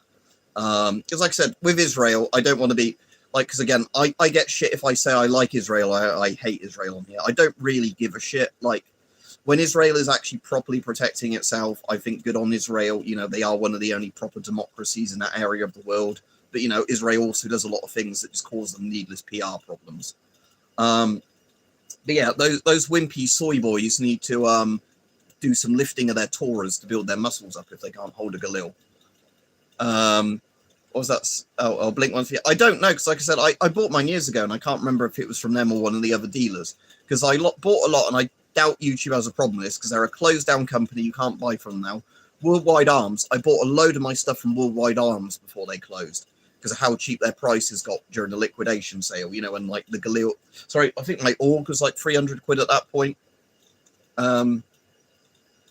Yeah, but like this is the thing, Devon. It's like when people go, oh my god, why did they call the FAL the lightweight automatic rifle? Because that's what FAL, Fusil Automatique Léger, or whatever it is, translates to in English.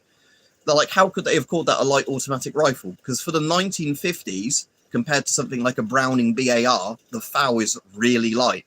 It's not light by modern standards, but again, you hold up a Bren gun, or you hold up a Browning bar, or one of those, you will realize like just how lucky modern soldiers have it with the weight of their rifles. And again, like I know there are still modern heavy rifles and that. Yeah, again, like I said, the one that amazes me, Kevin, from all those years ago is just how light the M1 carbine is. Like the M1, M2 carbine, whatever you want to call them. The fucking weight of those is insane. The fact that they weigh less than an M4, even with the wood furniture on them. Yeah, let me have a look. M1 carbine weight. The standard US M1 carbine weighs about 5.2 pounds, 2.36 kilograms unloaded, and goes up to 5. Is it the M1A carbine, M1A1 carbine, the one with the folding stock? Yeah, and that weighs 5.3 to 5.5 pounds because it's slightly lighter because it doesn't have a wooden stock. And then M4 carbine weight, 6.43 pounds. So yeah, it's about a pound lighter, even though it's not plastic. And that's with wood furniture. Like I said, M1 carbines are fucking nice. Yeah, like I said, yeah, the reason, it's short, Devon, is like, again, if you see the Schmidt-Rubin I've got, and like the pre-1900s bolt actions, where they're more like a musket's length, yeah, that's why it's short. Again, it's all in historical context. Again, that some people are really stupid when they look at historical stuff and just can't understand, wow, people's like definition of light has changed over time, so stuff gets lighter and lighter. Yeah, I mean, 5.56 and 5.45 are one of those very good cartridges, just because for most uses by the military, they make a lot of sense. Have a cartridge that's powerful enough for what you need, but it's controllable and you can carry a lot of it.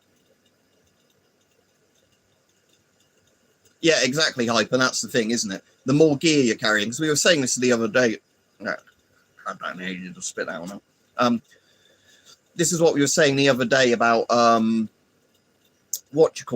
like body armor and stuff like that with the ECBA, and I was like saying, obviously, the reason the British soldiers like ECBA is because it's so much lighter than other body armor. And it's that weight difference when you're lugging around all the other equipment that having body armor that's about 2/3 of the weight of the heavier body armor makes all the difference in the world. So yeah, if you lucked out and you had a lightweight gun combined with ECBA and didn't have to carry around as much kit, you're in a much, much better position to somebody with an L85A2 or whatever, loads of shit bolted onto it into the full Osprey armor. you know, a massive rucksack full of shit. I think Norinco still makes all the guns for China, don't they? I mean, I don't think China, the modern Chinese gun is Norinco AKs, is it? They went to, was it the Type 95? And then I think they've got more of a boring AR-looking thing replacing that. But I think with China, it's probably the most showy frontline units get the best stuff first, like most armies. And then you slowly filter through the old stock.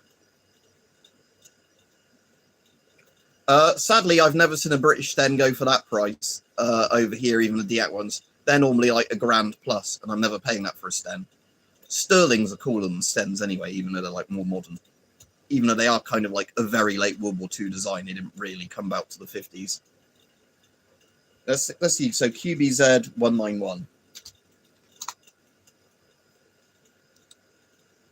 So yeah, it's the 191 I don't like the look of more because it just makes me think AR.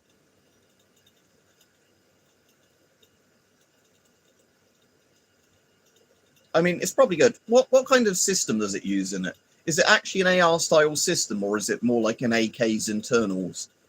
Because again, it's like the SIG 550 I really like because it's kind of like an AK on the inside. So the QBZ199 was designed by Norinco's 2108 Research Institute. So yeah, it's still Norinco. Like I said, the QBZ95 I think is really cool as well, because again, I just like bullpups. Doesn't mean I necessarily want one for a lot of uses. Oh, okay, so you can still get Stens for 500, can you? But like I said, I'm not going to pay that for a Sten, for the plumber's nightmare. At one point, when I've got spare cash, a mate is selling me his old Sterling with all the DX certificates for that. But again, that's going to be when I have spare cash. But again, he's just going to hold it for me, because there's stuff of mine I'm holding for him, where, you know, he's going to buy stuff off of me when he gets the spare cash, and I'm going to buy that Sterling off of him. So I'm just like, yeah, I'll put this stuff aside for you, won't sell it to anyone else. But, you know, I just always really wanted a Sterling. Hybrid shot. Oh, that's so it's cooler than AR at least. Again, ARs are great guns, don't get me wrong. It's just, like I said, ARs just get boring after a while. And Saint says his PPS 43 cost him 270. I don't regret it. Hang on. I'll go back to the main chat. You said you don't regret it because it's the most underrated SMG. Oh, yeah. But yeah, again, there's a lot of stuff like that where if you just want the money, yeah. But like I said, that's the thing. In World War II, I think people don't realise how good the PPS 43 was. Because again, it was PPS 43 was the thing of PPS 41 cost too much to make, too slow to make, too high rate of fire or whatever, too heavy. PPS 43 fixes all of that. Like I said, PPS 43 is one of those guns that would genuinely still be all right as an SMG today, a bit like the M3 Grease gun, why it's stuck around for so long. Yeah, well, Zach, I think a lot of it, isn't it, is just when you have all of the stuff added on top of one thing after the other. So helmet with the backpack, carrying water, carrying food, carrying ammunition, carrying medical supplies, whatever else, is all the weights add together. It's not just one bit on its own that's heavy. It's when you add all the weight together, it all feels horrible.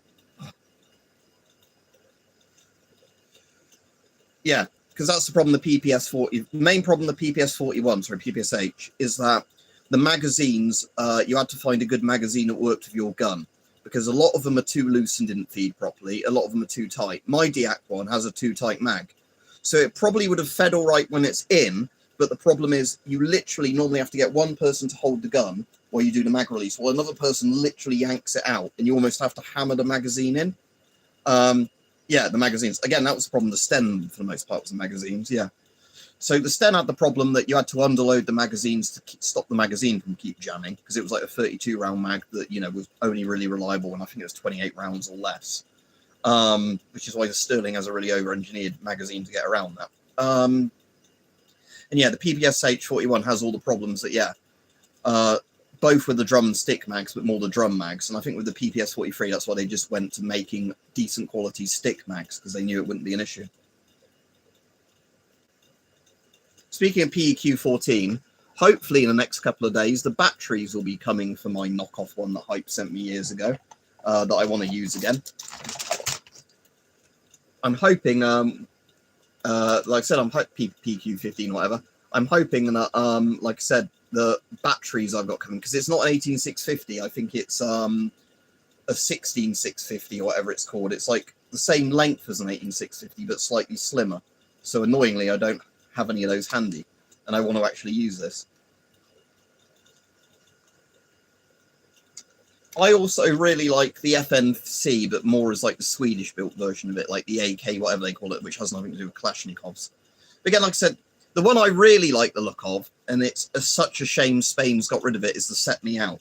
Let me get a picture of that up, because it's kind of retro-futuristic looking, the Set Meow, and everything else. So, yeah, here's the Set Meow. Here's one with the fixed stock. But again, you can get them with collapsing stocks, you know, like the ones that push in like that, like the G3s. And also ones with other stuff. But yeah, like I said, the set Meow I really like. Actually, that's not a very good picture blown up. Let's get a one with the push-in stock. Hang on.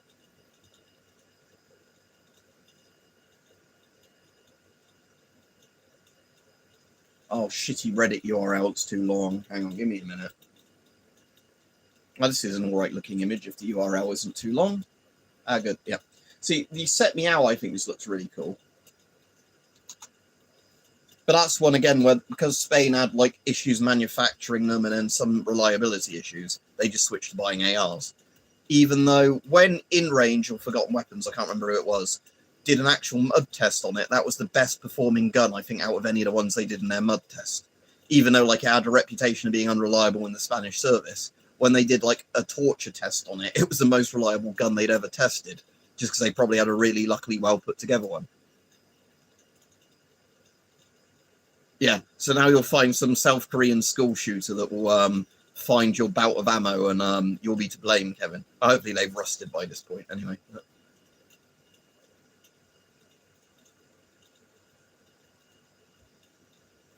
Yeah, exactly same. Yeah, because the factories were set up, and it would cost more to tear down the factories and retool them, so they made them in parallel with the 43.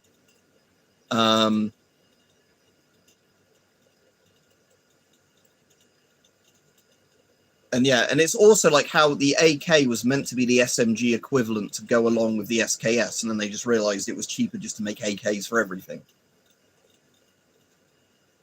Again, compared to the... I know the AK-74 one's good, but compared to having a short barrel normal AK, I'd rather have my PPS-43, I think.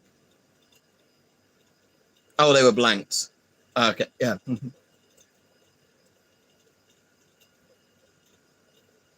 Oh, sorry, you did say blank. Sorry, I just completely missed that when I was reading your comment. Okay, so it is. So yeah, the QBZ191 is like a 95 that had a traditional layout. I did see a really funny picture at one point. It was like where somebody had photoshopped guns for like unpulled. Let me see if I can find this unbullpupped guns.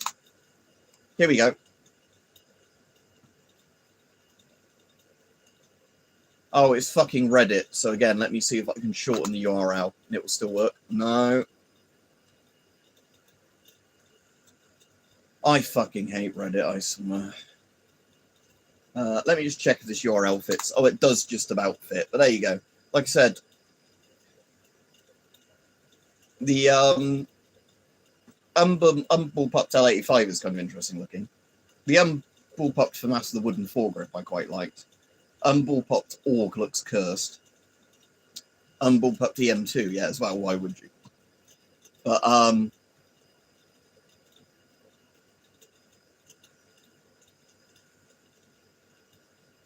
But like I said, the Set Meow I think is just really cool.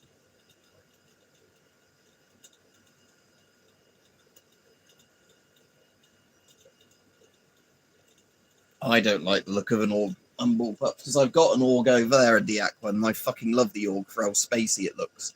The L85 I don't mind too much, but the Org just looks wrong to me.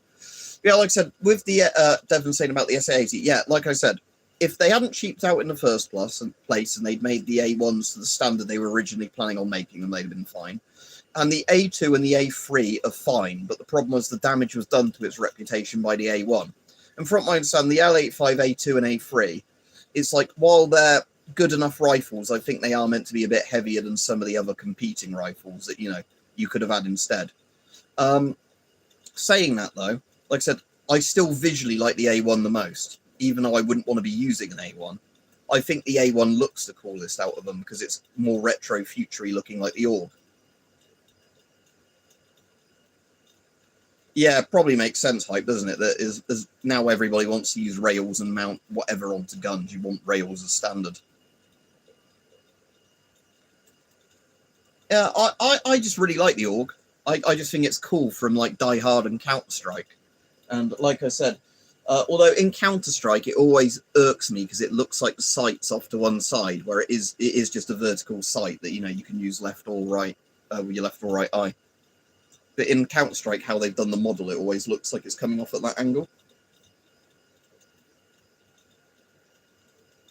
Yeah, I really like the original scope. So on that, I've got the 1.5 scope on mine.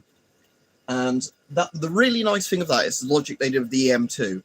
Because it's a low power scope, 1.5 times, you can have both eyes open, and it doesn't upset your vision because it's only a 0.5x increase rather than like a 4x. And it literally is like using a thing where you can look at with both eyes, but see the target transplanted onto what you're looking at. And it has the backup irons on top of it as well.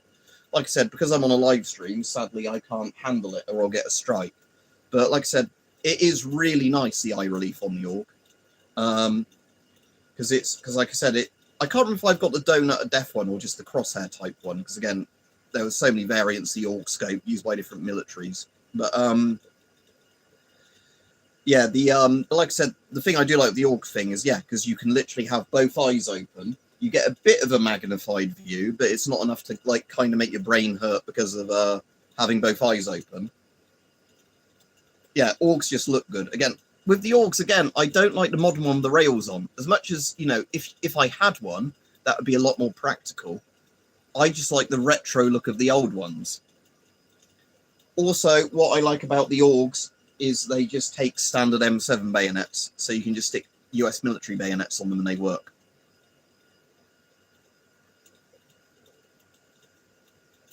Yeah, again, Kevin, I assume with a lot of these, it's just the case that certain things built in cost too much money, and then if you broke, they were harder to swap out. And it makes way more sense now to just put a 40mm rail on the top and just put on whatever you want for the like mission you're doing with it. But yeah, what was I going to say about that? It's like the SUSAT sights. I really like SUSATs on the L85s, and I know that like the Trijon ACOGs they started replacing them with are better scopes, but I just really like the sight aperture of a SUSAT. And the problem with real SUSATs is they have really shitty eye relief. Both real ones and the good knockoff ones. Like the eye relief on the SUSAT is basically, so when I put a SUSAT on my G36, I can't show you, it's an airsoft one. I'll see if I can get the SUSAT off without YouTube giving me a strike. So let me insert an ad break. I'll do hide live video while I fuck about with this, and then I'll show it you. So I'll be back in a second. You might still be able to hear me even if I'm hiding live video. I don't know if it mutes me or not.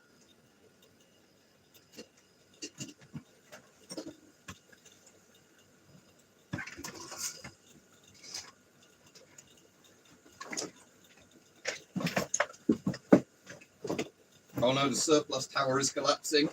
What have I done?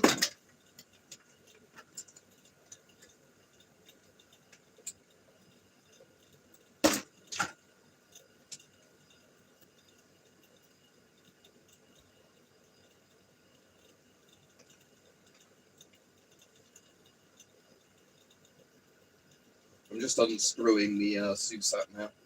Again, sadly, this isn't a real one. It's just like a very high quality airsoft one, or one you can use on real guns, but it's not a genuine one.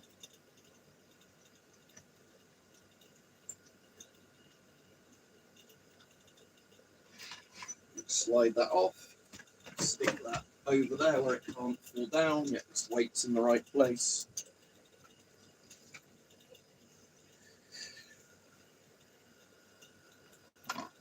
Right, I'm back. Yeah, what was I going to say?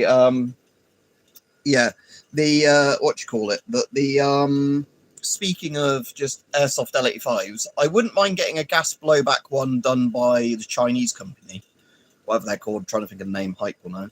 Where I've got one of their, I've got a Glock from them, and I've got a high power that they've built. Is it WE? Like, I wouldn't mind at all getting the A1 gas blowback when they do, but I'd have to get one of those, like, cosplayers or like adjacent airsoft things to get one, and again, can't afford to do that at the moment, to pay for you know, all that shit and all that while I'm saving up for this holiday now. But anyway, there we go. So that's the SUSAT. Again, this one doesn't have a proper metal post in it with tritium, sadly. It's just like an etched-on reticle you can adjust. Again, I don't know if I can... Ah, there you go. Sort of. Let me actually just try doing it the other way around. It might work better with the rear camera. So let's flip that. So there's that gas mask. Yeah, there you go. Hang on. Like I said, aligning optical things up like this is always a ball ache with...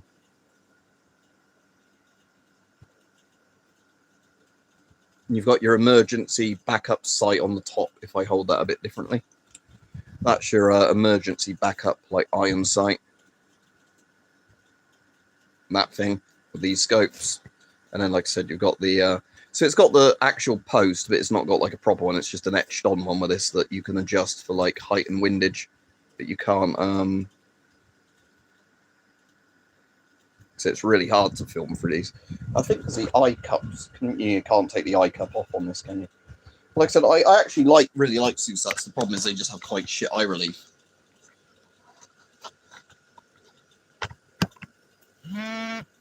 Flip that back on.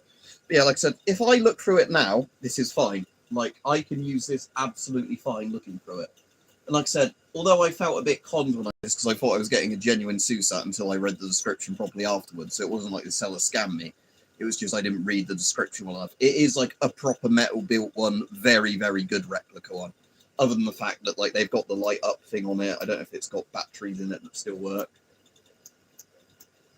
They're very dim, but they just about work, so you won't be able to see that on camera. But this has the like where's the battery tube on this to take the batteries out? But this is one of those ones that actually has a like little watch style battery in for you know, so you can put a red or green illumination on the triangular post.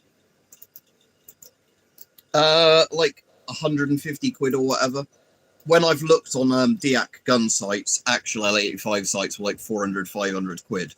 So it wasn't like I was scammed that way. I think with the quality of the optic in this is actually a pretty good thing. I think these are actually designed for real guns, yeah. And like I said, it's come with a 40mm adapter rail because the weird one, it doesn't actually normally, it has like a weird mount for the SA80. But like I said, I've only ever tested it on airsoft guns, but like I said, it's not as good as an ACOG, your actual sight picture, even though I really like these. But I like them because of the cool kind of retro sci-fi thing of them, not because... Yeah, so for the eye relief, it has to be about that far from my eye for a really good sight picture. And that's the problem. Like, you need a rifle where it is literally like that, where you've got it shouldered and then you're cheek welding about there.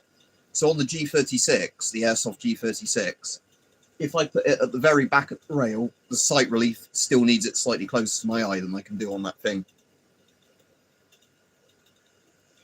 Yeah, the IRGC killed 14,000 plus people, didn't it, before? And again, Trump told them to go and protest and he'd help them, and then he didn't. Yeah, I think these are probably worse. But like I said, they would have been fine on the actual L85 because they were set at a distance where the eye relief was fine for them. The problem is, like I'm saying, it's just not very good if you put this on a rail, that you'd have to get one where the rail comes close enough to the back where, depending on your eyesight...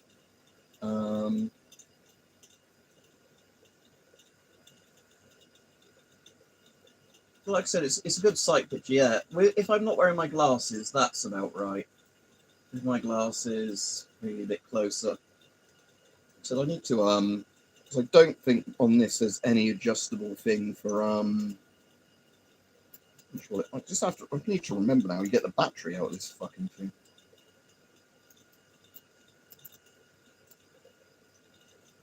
Might take it off of its, mount here. Just don't want to lose any of these bits, so I'll do it on the desk. Yeah, again, that's a feature I think a lot of people don't think about, is it, eye reliefs on certain scopes until they start trying to play about with them. Because again, you realise quite quickly, it's like when I showed my friends my Quest 2, my amount of friends who didn't realise that they needed glasses until they used it, because that's the thing with VR headsets. If you think your eyesight's all right, that's when you quickly realise if you need glasses or not. Because if I put my glasses on under my Quest 2 or whatever, and the same with the Rift, I can see and read the text perfectly. if I have them off and do it as close to my eyes as possible, it's not awful, but, you know, the text isn't great. It's like if I have to squint a bit like this, I have to squint slightly to read the text really well. So, yeah, a couple of my friends who thought they had really good eyesight, when they tried that on, they realized they do actually need a slight bit of vision correction. So now I've taken this bit off. What bit do I do next? Do I unscrew this bit fully? I can't remember if I've ever taken this fully off of this.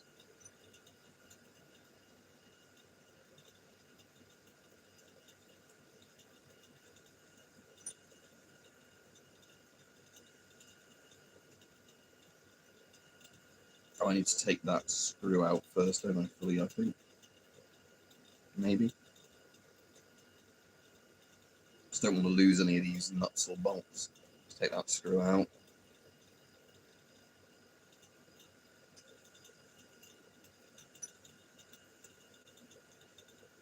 Do you use Allen keys underneath, I think, to, what was that, just going for a spring? Yeah, I can't remember if this uses Allen keys underneath, and then you Allen key this onto the... It's got the shock absorbing spring and everything in here, like with the... I thought the battery would have just been in here somehow, like there'd been a way of...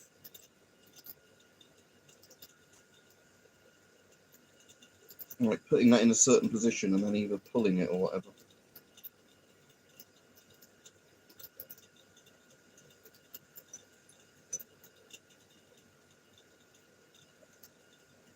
It feels like that's one of those caps that can also come off, but yeah, exactly. There's things like that yeah, you realise, don't you, that like you think your vision's better than it actually is until you have to get in a situation where... Anyway, I'll put these screws back on because I don't want to lose those, and like I said, they're obviously not related to changing the battery.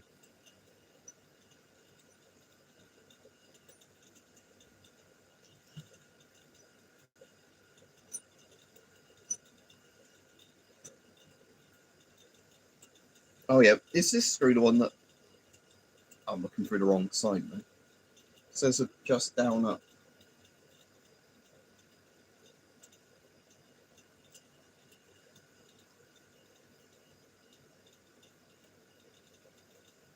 Yeah, I can't tell if it's doing much of that. Oh no, that'll be this big rivet there, won't it? With the spring mechanism. Where yeah, you can push that down and then turn that. Must have gone quite stiff now. Oh yeah, there you go. Click, click, click, click, click. Yeah, so you can then, yeah, for raising the elevation, that was that bit, that makes more sense.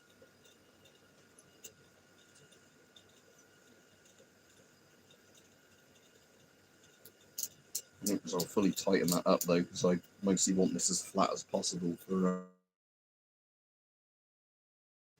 And then we want to put these two back on. Oh, I'm live. Did YouTube take me off for some reason just then for no reason?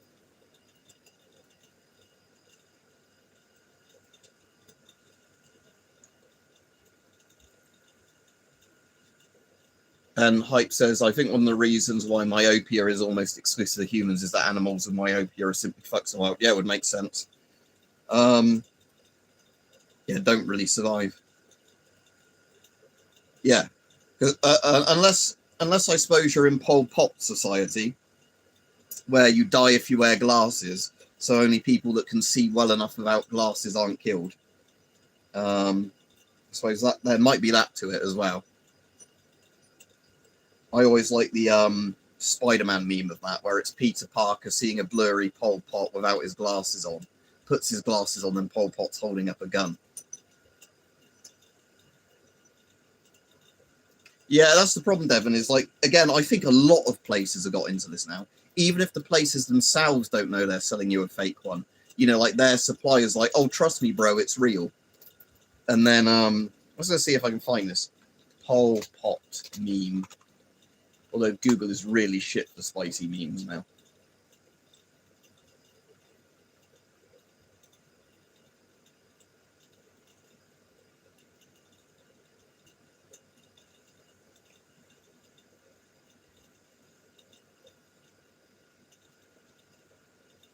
Know Your Meme has a page on Pol Pot, so let's see if the Spider-Man one's on here.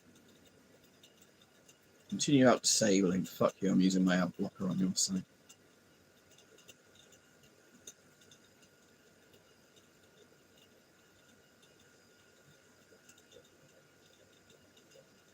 How do I just view all of the memes of Pol Pot, or are there not enough Pol Pot memes for them to dedicate actual... Oh, here we go. Recent images, 278 total. Right. I think some of these are just mixed in with Viet Cong stuff and Khmer Rouge rather than just Pol Pot in general.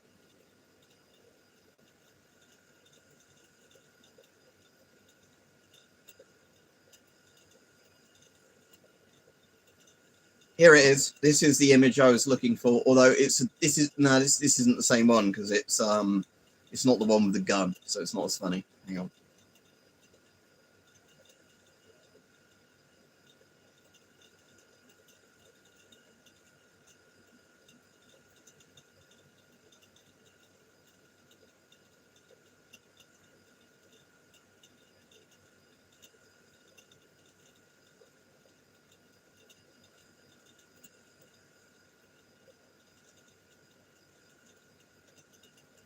I'm going to be annoyed if this Peter Parker meme, because I've seen it on 4chan so many times.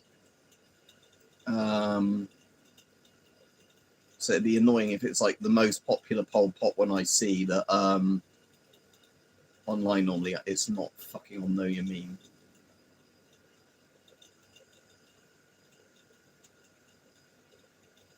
I'll go back to your comments in a minute when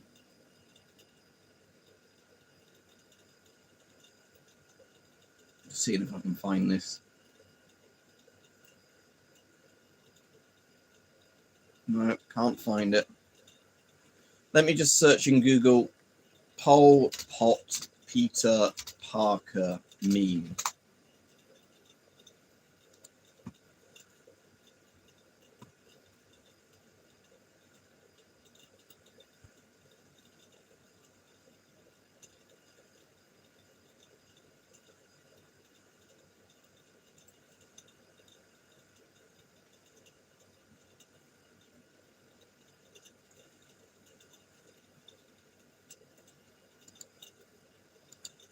Again, there's a load of variants, so I'm just trying to find the one. Here it is. Here it is. Finally. Here we go.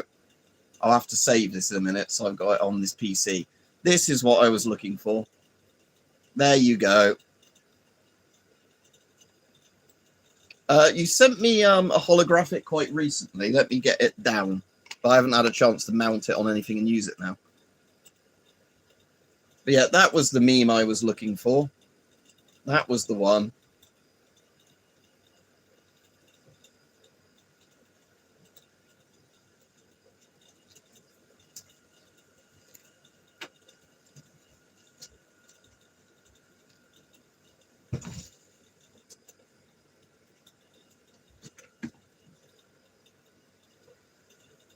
This was the one you sent me. Novus. And they'll also have real tritium in, won't they? Because you'll never get tritium in some of the knockoff ones.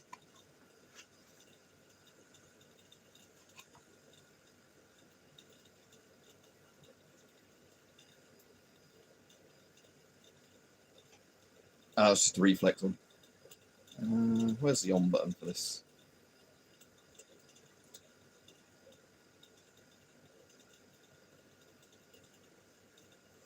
Or did it not include a battery with it? Let's have a look. Ah, yeah, I just need to put a CR battery in there. So what was it? CR2032. Oh, I think I have a load of those, so I can put one of those in there later at least. That's good. Assuming there's not a battery loose in the thing here. No, I think that's just a cleaning cloth, isn't it?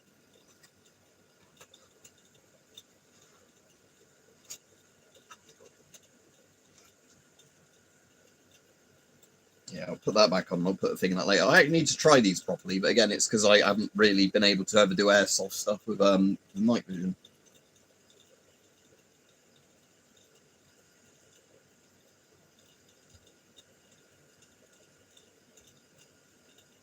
But no, I don't think Hype you have ever sent me one of those. You sent me like a lot of the, mostly like the IR laser stuff other than this site, I think. The ones you sent me.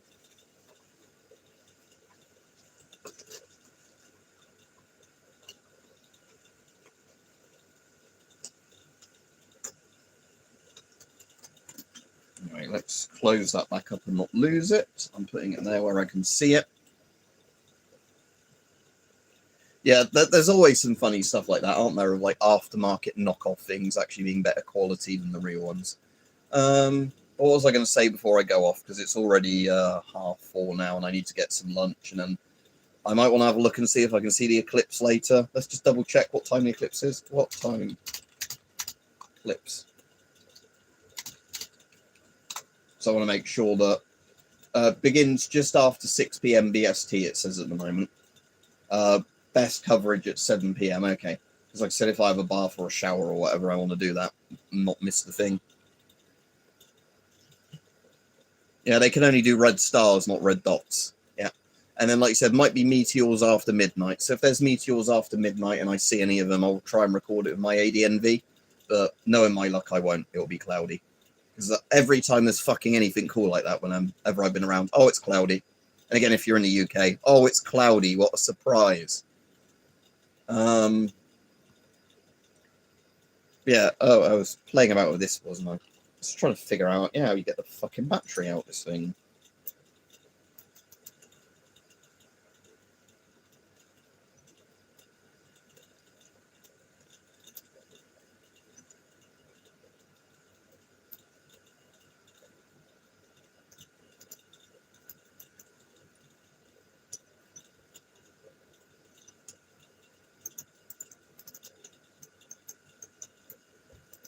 Because it doesn't seem like pushing it or whatever. It does have a bit of wobble there, like it actually might come out.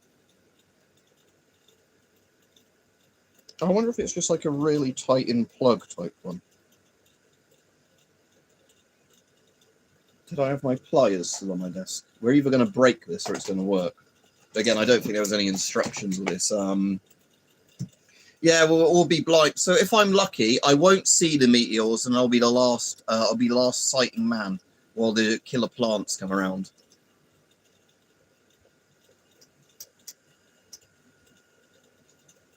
Right, let's see. Can I just pull this out like that? Let's break this sight, shall we? Going to find out I'm not meant to be doing anything like this at all to replace it, am I?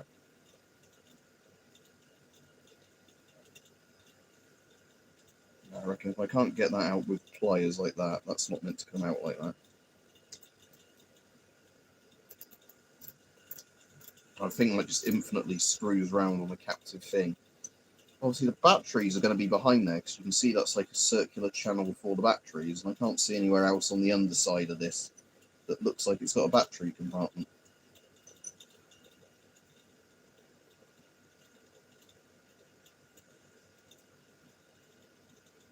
So you'd think it would just be a case of pulling it really hard.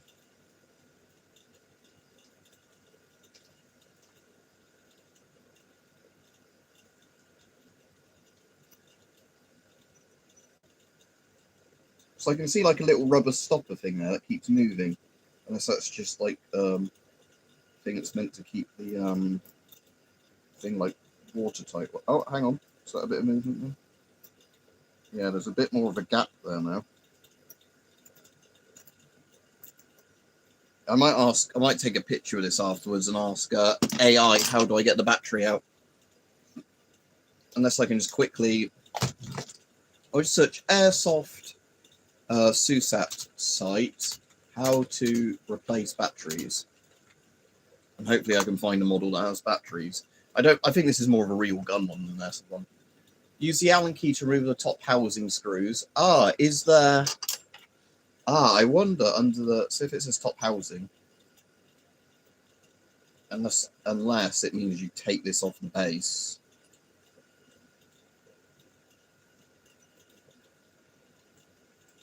I'm just going to have a look and see if this looks similar to mine and just figure out if...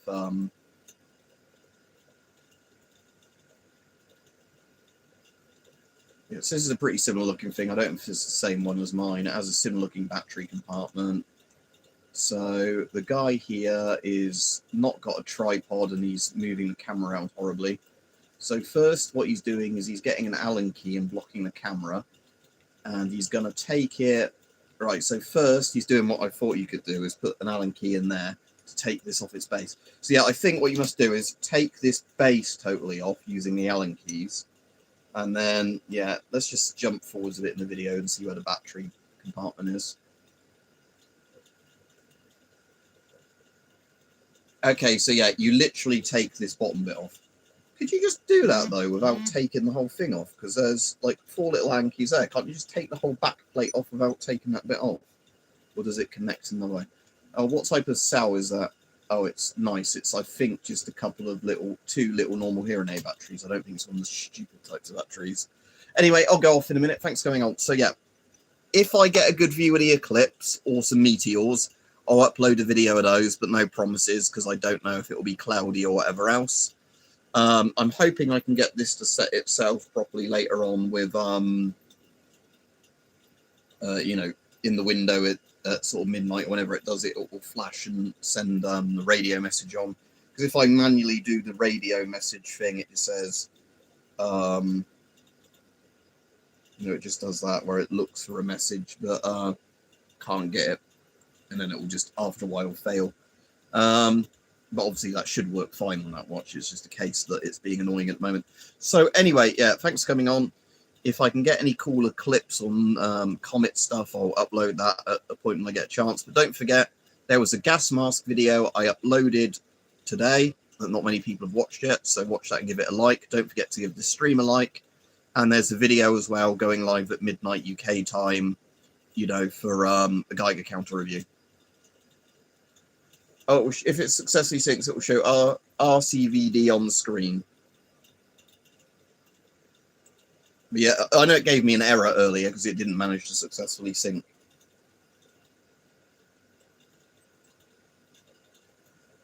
But yeah, like I said, it might be. I'm just gonna have a look. Does the UK radio clock frequency only ping at certain times?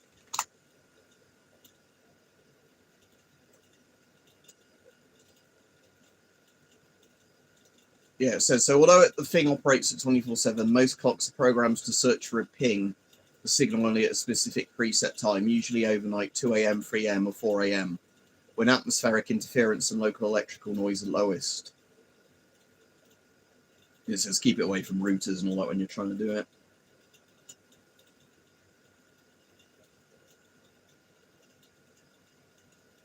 But yeah, I'll just leave it in the windowsill overnight and see if it just auto pings it. Yeah, I've set the UTC to London, because if I can show you that. Hang on. So you can see there it's set to London.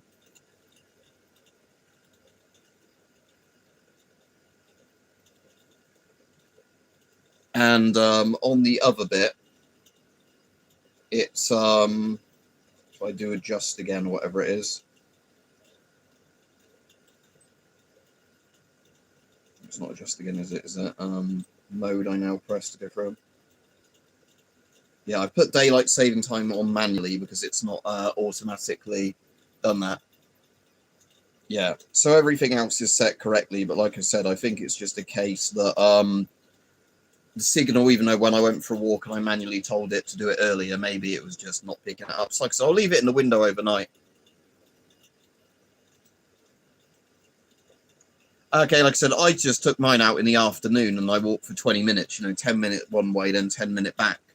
But like I said, it might just be a case that it was quite a weak signal when I was doing it. So if I leave it in the windowsill overnight, most of the clocks we have, if you put them in the windowsill, like watches, always seem to work by the morning. Yeah, this like I said, this watch as well is as long as I'm outside, that works fine wherever I am.